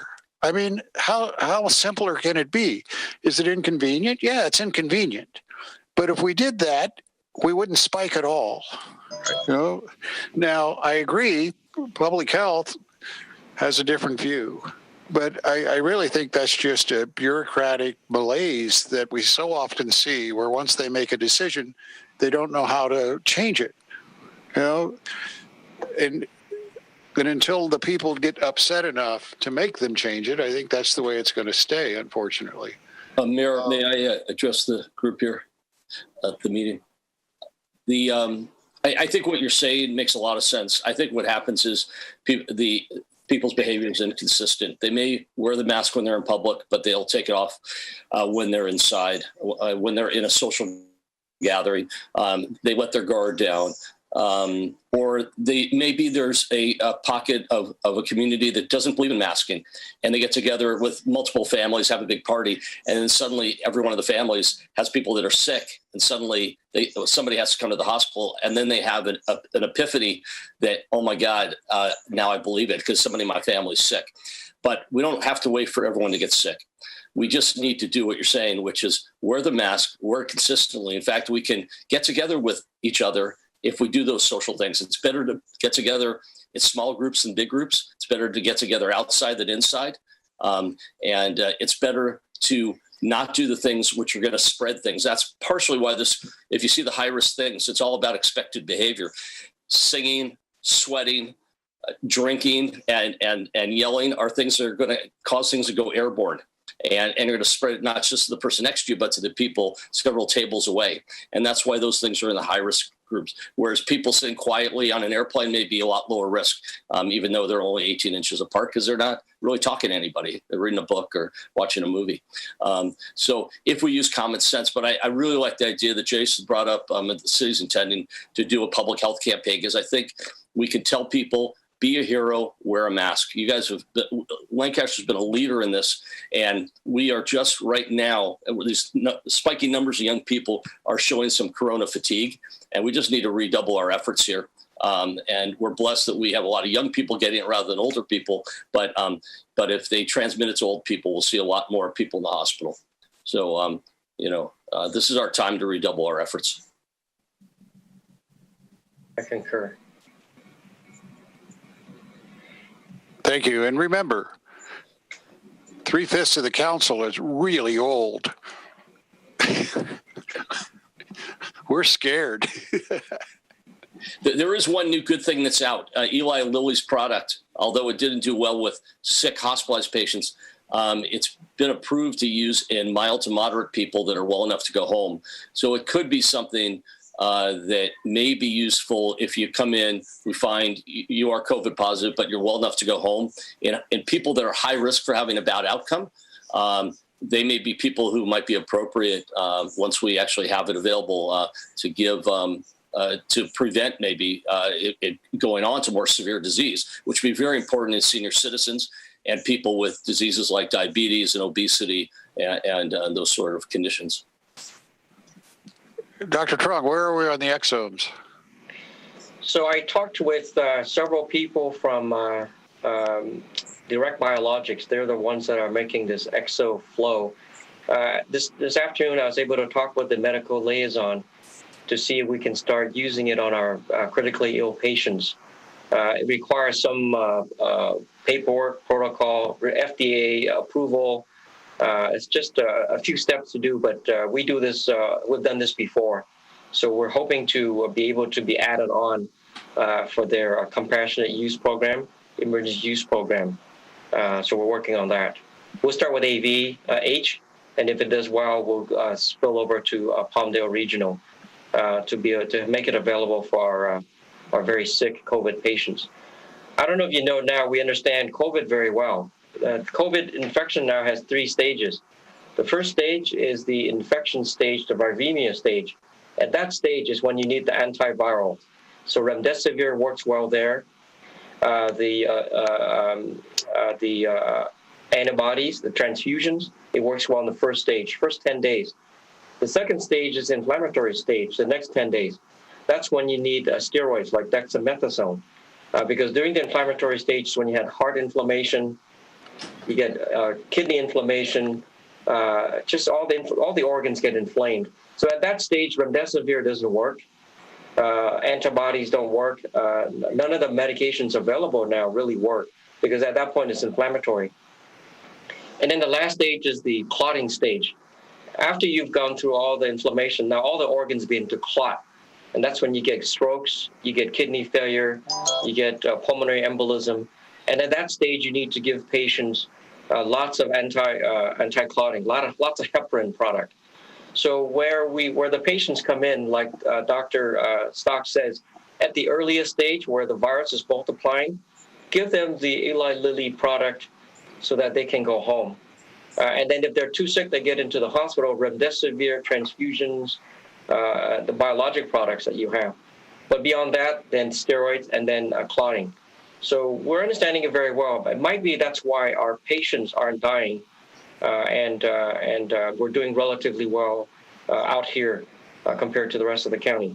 But because we have such young demographics, we're at very high risk for spreading this infection because, like Dr. Stock says, they're fatigued. They're just tired of isolating. And so we have to really double, triple our efforts at wearing masks, social distancing, et cetera, et cetera.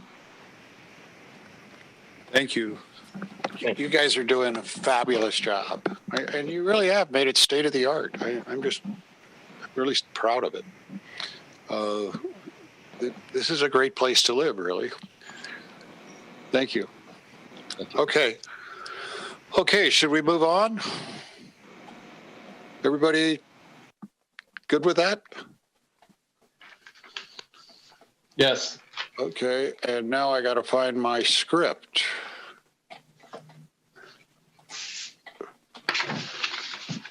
You know, it's never easy. Found it. Okay, City Manager, do you have any announcements? Yes, and first I want to apologize for my screen color. It looks like I'm still in Halloween mode, but I don't know what's going on there. I will share my screen to hide that visual. Hold on, please.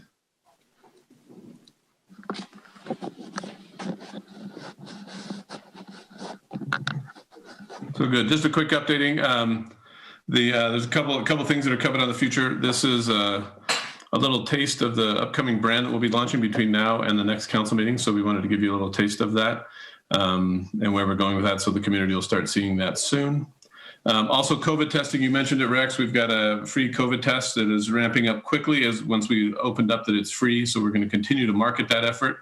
It is very easy to do. The hospital has done a fantastic job in partnership with us, coordinating the efforts. It's a simple, get online, fill out your name, fill out your form. You get there, you fill out a couple forms, get on their portal, and literally the next morning you'll have your test results. So they've done a fantastic job over there.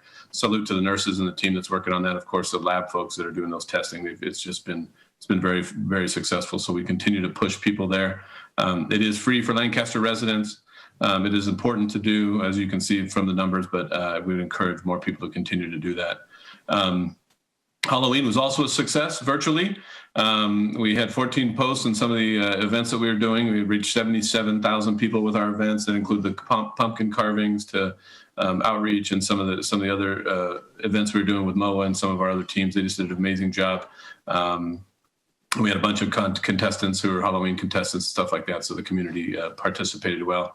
We're looking forward to Christmas, and I would ask the community to look out for the events coming forward.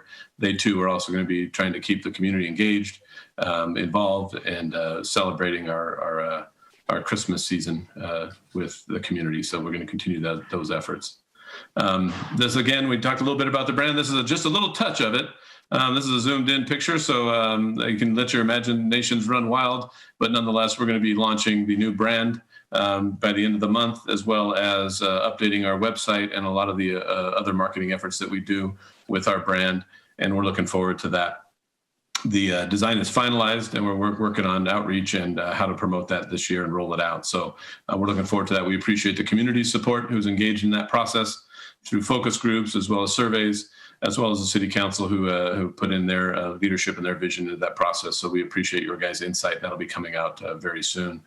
And last but not least, I'll turn it over to Trolise to talk about the CNB scene. Thank you, Jason. So this past Saturday, Councilmember Molly and myself had the honor of participating in the CNB Scene Bike Clinic. We have a brief video, which Jason will share in a moment, that kind of summarizes that. But before we do the video, just wanted to thank two staff members that put a lot of effort into this. That's Candace Vanderhyde and Van Skadell. And then also thank our partners. That's Lancaster School District, the YMCA, LaCaze Cycling, and then lastly, Lancaster Rotary Club. And then also thank Raj, Molly, for coming out and partaking and participating in this wonderful event. So with that, Jason, you can press play on the video. I think this is a PDF. Can somebody jump in and share their screen and play it? Oh, no, it's going. Okay, perfect. You probably have to jump over to that, though, Jason. No, it's going. We hear it, but we don't see it.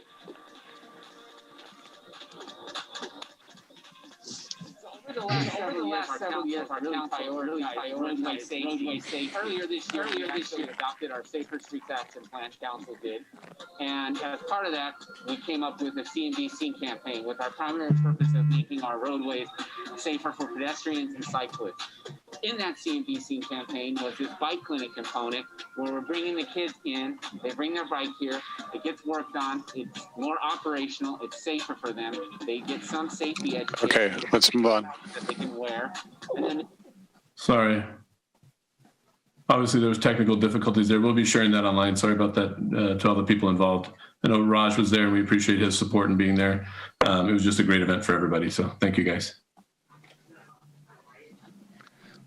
So did we tell them about the hydrogen deal? Tell who? I'm sorry. The world, the council. Yes, we have sent out the press release yesterday. I was hoping that was going to be in your council reports. I would figure that you were going to. I just forgot. Do you want me to do it? Yeah, absolutely. No, this has been your baby. I just wanted to make sure I forgot.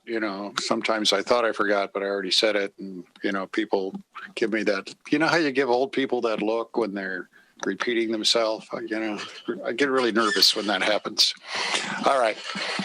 So we met with a group from the Japanese government in the city of Lancaster last week. What was that? What was his title? The guy who was in charge of the hydrogen project. I think it was from the consulate. I think it was one of the consulates. No. The guy from the actual the Japanese from Japan who came over. Anyway. Japan is making a major push, and they're doing a major incentives to Japanese companies to develop hydrogen as the new fuel source. And the reason for that is you can store so much power in hydrogen that you can't store in batteries. Up until now, the footprint of producing hydrogen offset any advantages that you got from it. You use so much carbon to produce it that it just didn't make sense to use it. But in the last few years, through using solar panels for electrolysis, you're now able to produce an insane amount of hydrogen without any footprint at all. And you're also able to do it cheaply. We also have two different plants opening up that will use waste to produce hydrogen. One is what they call a digester, where they put all the green waste in, and a few days later, out comes hydrogen and compost. It's a little more involved than that, but that's about how much I understand. The other one is with plasma torches. It heats up to 8,000 degrees. Just being able to contain that is truly remarkable. All of that technology came out of the space shuttle program and re-entry vehicles, being able to withstand that heat. That same technology is used in the plant over, it's off of Division, is it? K and Division? Yes.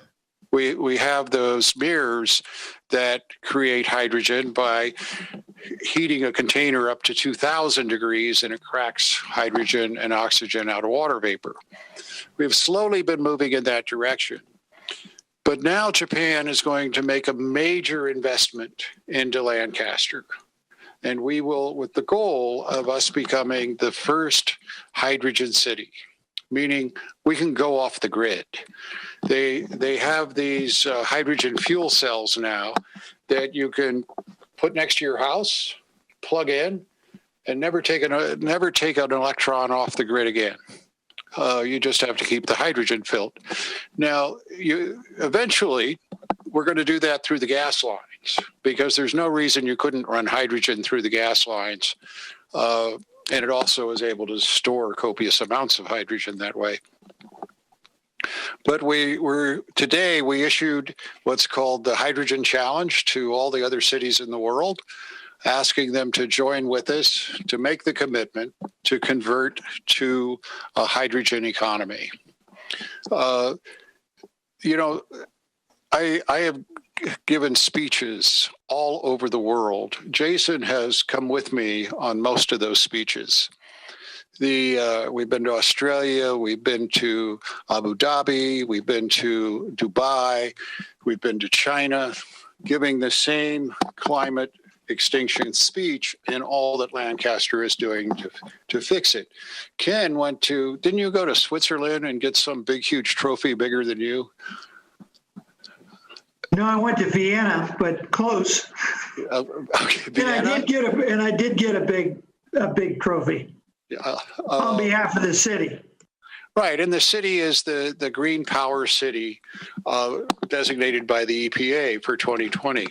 That's one of the reasons Japan has come to us. This is going to mean thousands of jobs and billions, and I'm saying that with a B, billions invested into our economy. It's the most exciting thing I've experienced so far. But when I give those speeches, I always ask, is there anybody in the audience? And there's always all these climate scientists. I mean, they're scientists. The room's half full all the time. I go, is there anybody here who sees a way out of the extinction of our species due to climate extinction? And no one has ever raised their hand.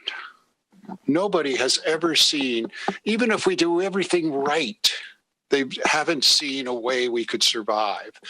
What we're working on so far is getting another 50 years. But survival has never been in the picture, because we have destroyed this environment so badly that it doesn't seem a way out until now. I have never been more excited about the future for my grandchildren than I am now. We literally can turn back what we've done to this environment by using this technology. Now, you want to know the best part of all of this?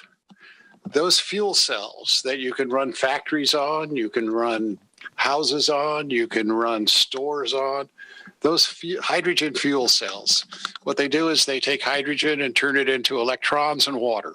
The only discharge is water. Guess what they call it? Are you waiting for it? Everybody waiting for it? It's called the Rex H2. I couldn't believe it.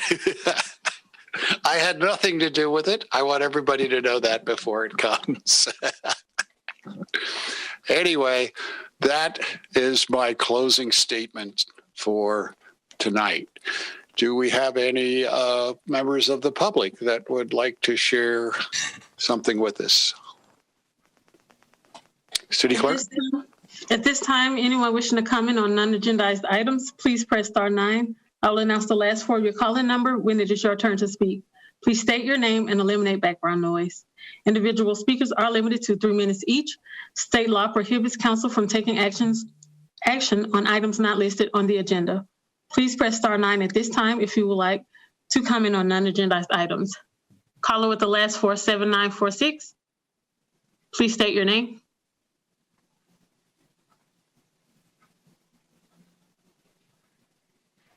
Caller with the last four digits, 7946. Please state your name.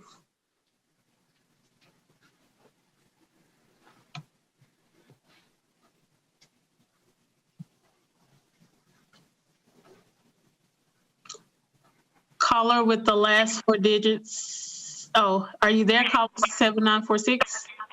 Yes, I am. Okay. Please state your name. My name's David Aber. You may continue. I wanted to clarify some things. Good evening, council members, staff, and concerned citizens. The people concerned management continues to not be in compliance with the SPA 1 after receiving people on the Metro bus on September 21st and continuing even to today, allowing non-SPA 1. I wanted to clarify some things. First and foremost with Heather, I appreciate her helping getting me placed about a year ago. However, for misinformation that she stated earlier, first and foremost, the people concerned don't handle the mail. It's the management company, No More Lemons, and they're under investigation by the postal inspectors because I filed things on 713, 79, and 914 with a number of 1500679 because they've been tampering with the mail. On the COVID scene, we've had 2 COVID deaths out here, but people concerned continue to want to hide that instead of getting us all tested to avoid an outbreak. That's how they're handling that. So as a result of me bringing it to the attention that they were bringing people from out of the area, they're attempting to evict me. That would be the No More Lemons. That's Mr. Scott Ehrlich's company.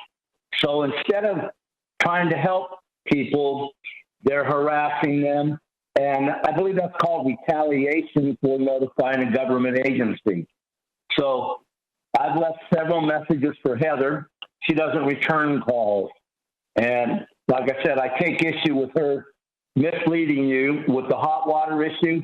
There's 100 days in counting, and there's a bunch of us out here that don't have adequate water per the CCR. That would be the California Code of Regulations, which says the water is a minimum of 125 degrees.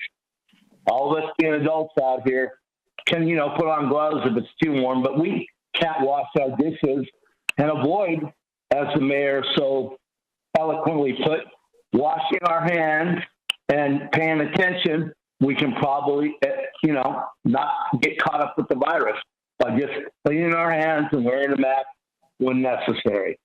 So basically, I want to commend the veterans, but the disinformation and the victimization is deplorable what's going on by both the No More Lemons, Scott Ehrlich Company, and the people concerned who are not in compliance with their own grievance procedure, nor is Valley Oasis.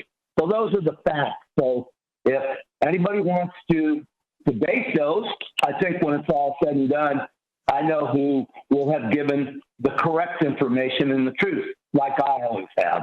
So God bless everybody. Happy Veterans Day, and thank you for your time. Caller with the last four, 6640. Please state your name.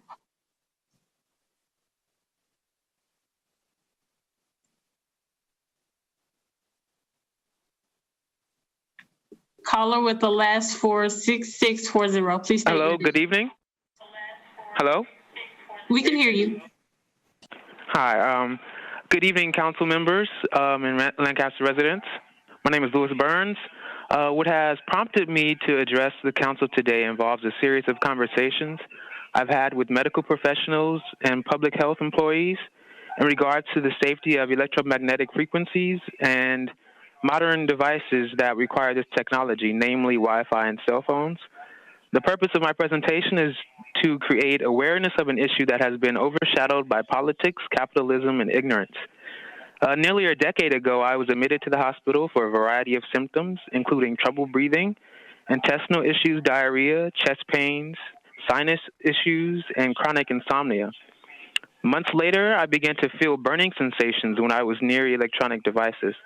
I thought it was odd until I ignored it until KCAL 9 News ran a story on LAUSD teacher named Noura Lawson, who was suffering from the same issue while in the presence of Wi-Fi technology.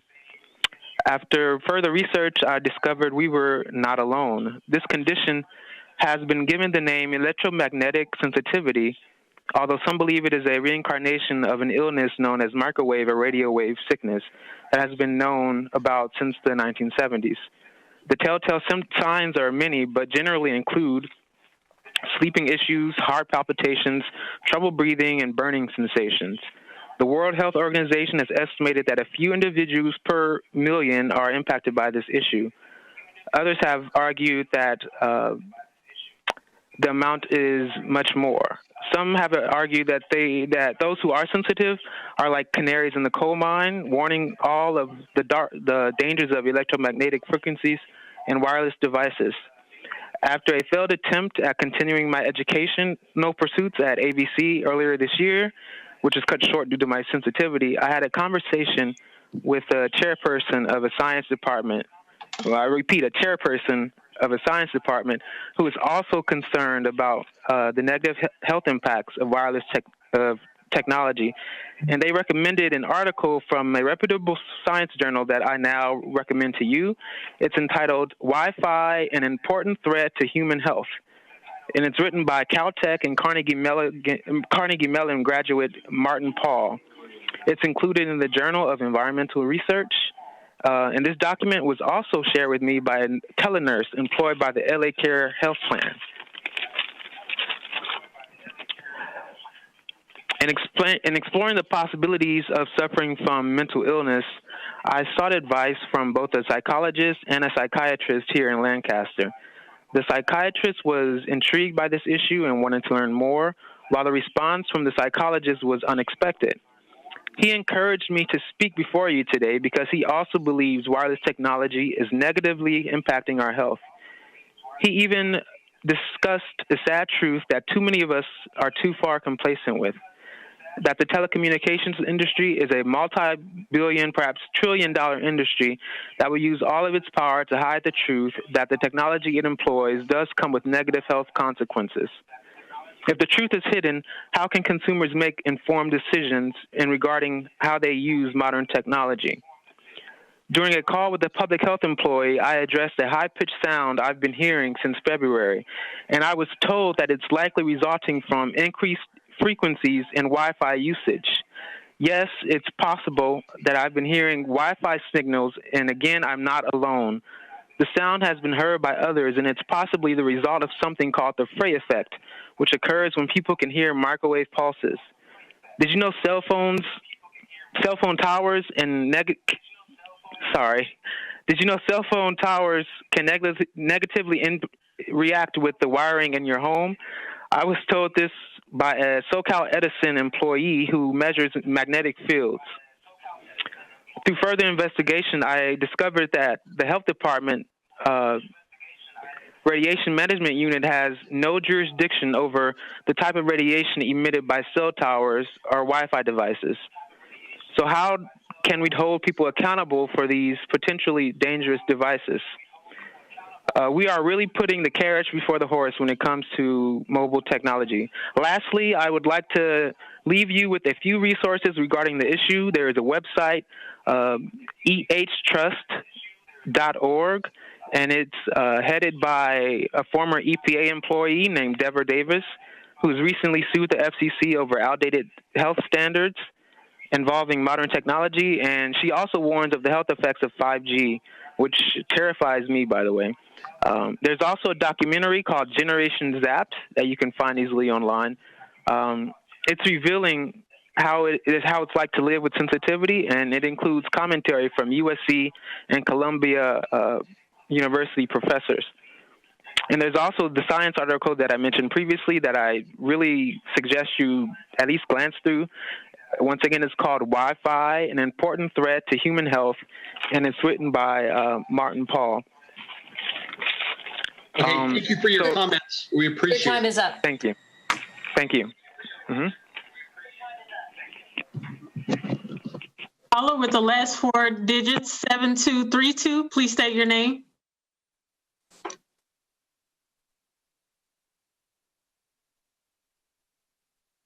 Caller with the last 4 digits, 7232, please state your name.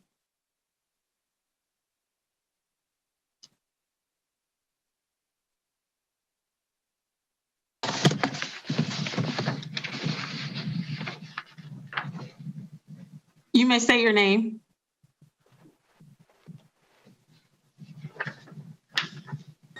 If the caller is not present, it would be appropriate to move on. Caller with the last 4 digits, 1404, please state your name.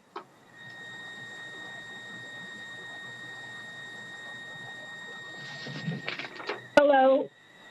Hello, my name is Barbara Miller, and I want to thank the City Council for allowing me to speak this evening, and happy Veterans Day to all. I'm calling in reference to the tabled item for the urgency ordinance that would perhaps lower the cost of delivery services in the city of Lancaster. I assume that's going to be on next week's agenda. Is that correct? We're going to take a look at it, and when we can make more sense of it, we'll bring it back. Okay, very good. Well, I look forward to being on next week. Thank you so much for your time. And thank you also, Mayor Paris, for your information on Japan's push for hydrogen production and the investment in the city. I've been a Lancaster resident for more than 25 years, a homeowner here for more than 20 years of that. And I really appreciate the city's progressive stance on alternative energy with solar and the like, and the energy savings that I'm enjoying as a homeowner through our programs that the city has invested in for solar. I'm looking forward to that. And I also thank all the city council members for their input on the COVID crisis and the handling by the County of Los Angeles. I appreciate everything that you're doing to make Lancaster a safe place to live and work. And thank you very much for your time this evening. Thank you for that. I appreciate that. Yes, sir. Andrea, any other speakers? I think caller with the last 4, 7232, is attempting to speak again. Can you hear me, caller, with the last 4, 7232? Have they already spoken? No, she didn't have the opportunity to. Oh, okay, let her on. I think maybe she's having difficulties on her end. We have her unmuted. Unmute her, please. She's unmuted.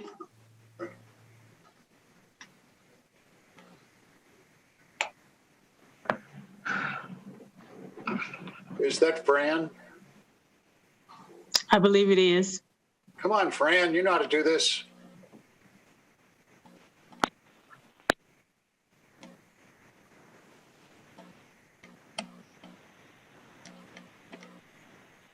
Fran, I think Marvin is muting you.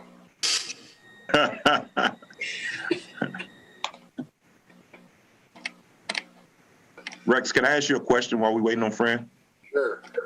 On the hydrogen, is there a way that, are we putting the cart before the horse if we start partnering with the high schools and colleges now for getting them to start training for the technology that we'll need for the jobs? Since we're so invested in having the jobs be here instead of getting them from LA and all the other cities? Can we start that? I think it might be a little precipitous because, the next meeting is going to be with Toshiba and Hitachi and Toyota and, all the people doing this. And they will then tell us what their needs are. And then we'll go to the college. Okay. But you know what? I'm glad you brought that up. Did you all read my post about how Google is giving the same weight to a coding degree that you can get on Coursera for $300? Wow. That they are a 4-year college degree. They're starting people at $93,000 a year. Wow. And in 2 weeks, I'd like to talk to you all about perhaps giving some type of city incentive to get our kids into these programs, because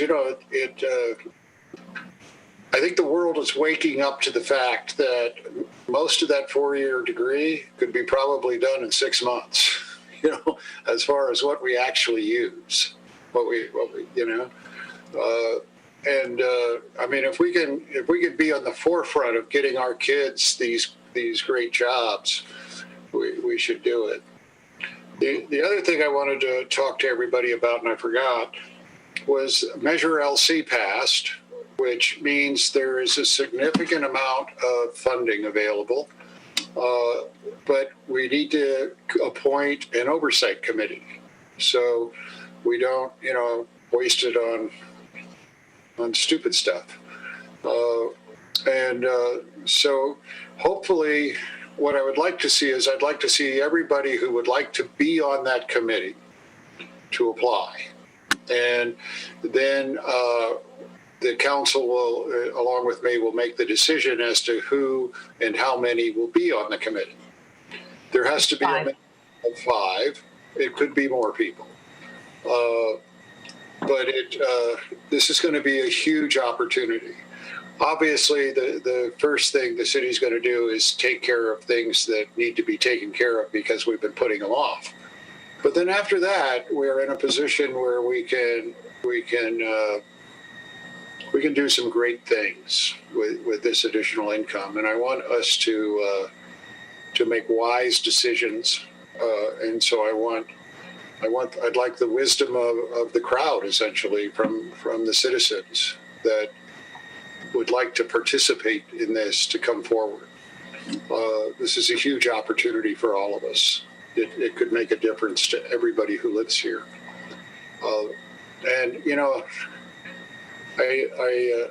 I'm actually going to get a tape recording of me thanking Marvin, so I don't have to keep saying it over and over and over. This really was pushed through by Marvin. He brought it to us. He pushed us on it. He made us do it almost. The benefits of this are truly going to be remarkable. Thank you again, Marvin. Thank you, guys. Thank you for listening. And it's just, we will change the profile of Lancaster and Palmdale with this. They will be different cities. We'll be able to spend money and reinvest it back into our kids, back into our economy. And, I just think that's the best part. When, we can reinvest it back into our kids. I think it's one of our first steps. If the county doesn't get their stuff together, that we need to move forward. I can't even imagine what we can do with all this. Another interesting thing is, our city staff has managed this COVID crisis incredibly well. We are one of the few cities that are not suffering financially. And it was because of great wisdom and the courage to execute that made that possible. On behalf of the entire council, we'd like to thank the staff for just a fabulous job they've done. It truly is remarkable. Thank you. Do we have any other speakers?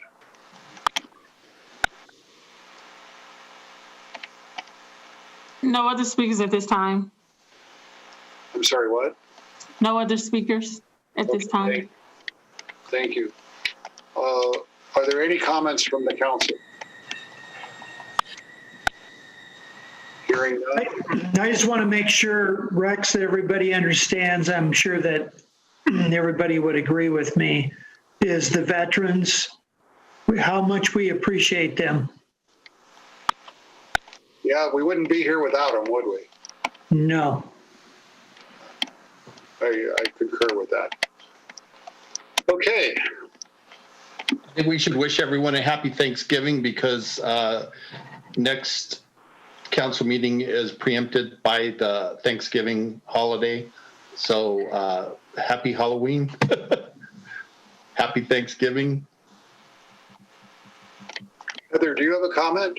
I do. I just wanted to say that our first Social Equity Commission meeting is going to be held Wednesday, November 18th at 5 p.m. Okay, have I already appointed Sean as the chairman? I'm not sure. I believe so. If I have it, I'll do it next council meeting, but tell them to go ahead and sit temporarily. Okay? Okay, thank you. Tiffany, did you have something? Yeah, I just wanted to make the suggestion that everybody and anybody who's in Lancaster go get tested for a little while. If we can get our testing numbers up, it will help a lot. So now that it's available, please go do it. I got it twice. It wasn't a big deal. I mean, you know, kind of irritates your brain when it punctures it, but no, I'm kidding. I'm kidding. That just helped. It wasn't difficult at all. But if you have somebody coming home from college, immediately, do not delay. Plan ahead so that they go get tested first. It'll save so much grief later. Remember, 20% of the people who get COVID end up with a heart condition. This is nothing to play with. All right, enough of that. The City Council will adjourn in memory of Superior Court Judge Victor Chavez, who was first appointed to the LA Superior Court in 1990. I knew him. He was the finest judge I ever tried a case in front of, and I tried several in front of him. He was firm, tough, but absolutely fair and compassionate, and just a true professional. He died recently at the age of 90. He was visiting a friend when the friend's dog jumped on him. He broke his hip and his shoulder, and he died on the operating room table. I was distraught when I heard that he had died, because he is everything a judge should be, and he was just one of those people who were irreplaceable. And we're dedicating this meeting to his family and his friends, of which he had so many. The next meeting is scheduled for Tuesday, December 8th, 2020 at 5 p.m. Thank you. God bless. Be safe. Be healthy. Bye-bye. Bye, everybody. Good night. Happy Thanksgiving. Happy Thanksgiving.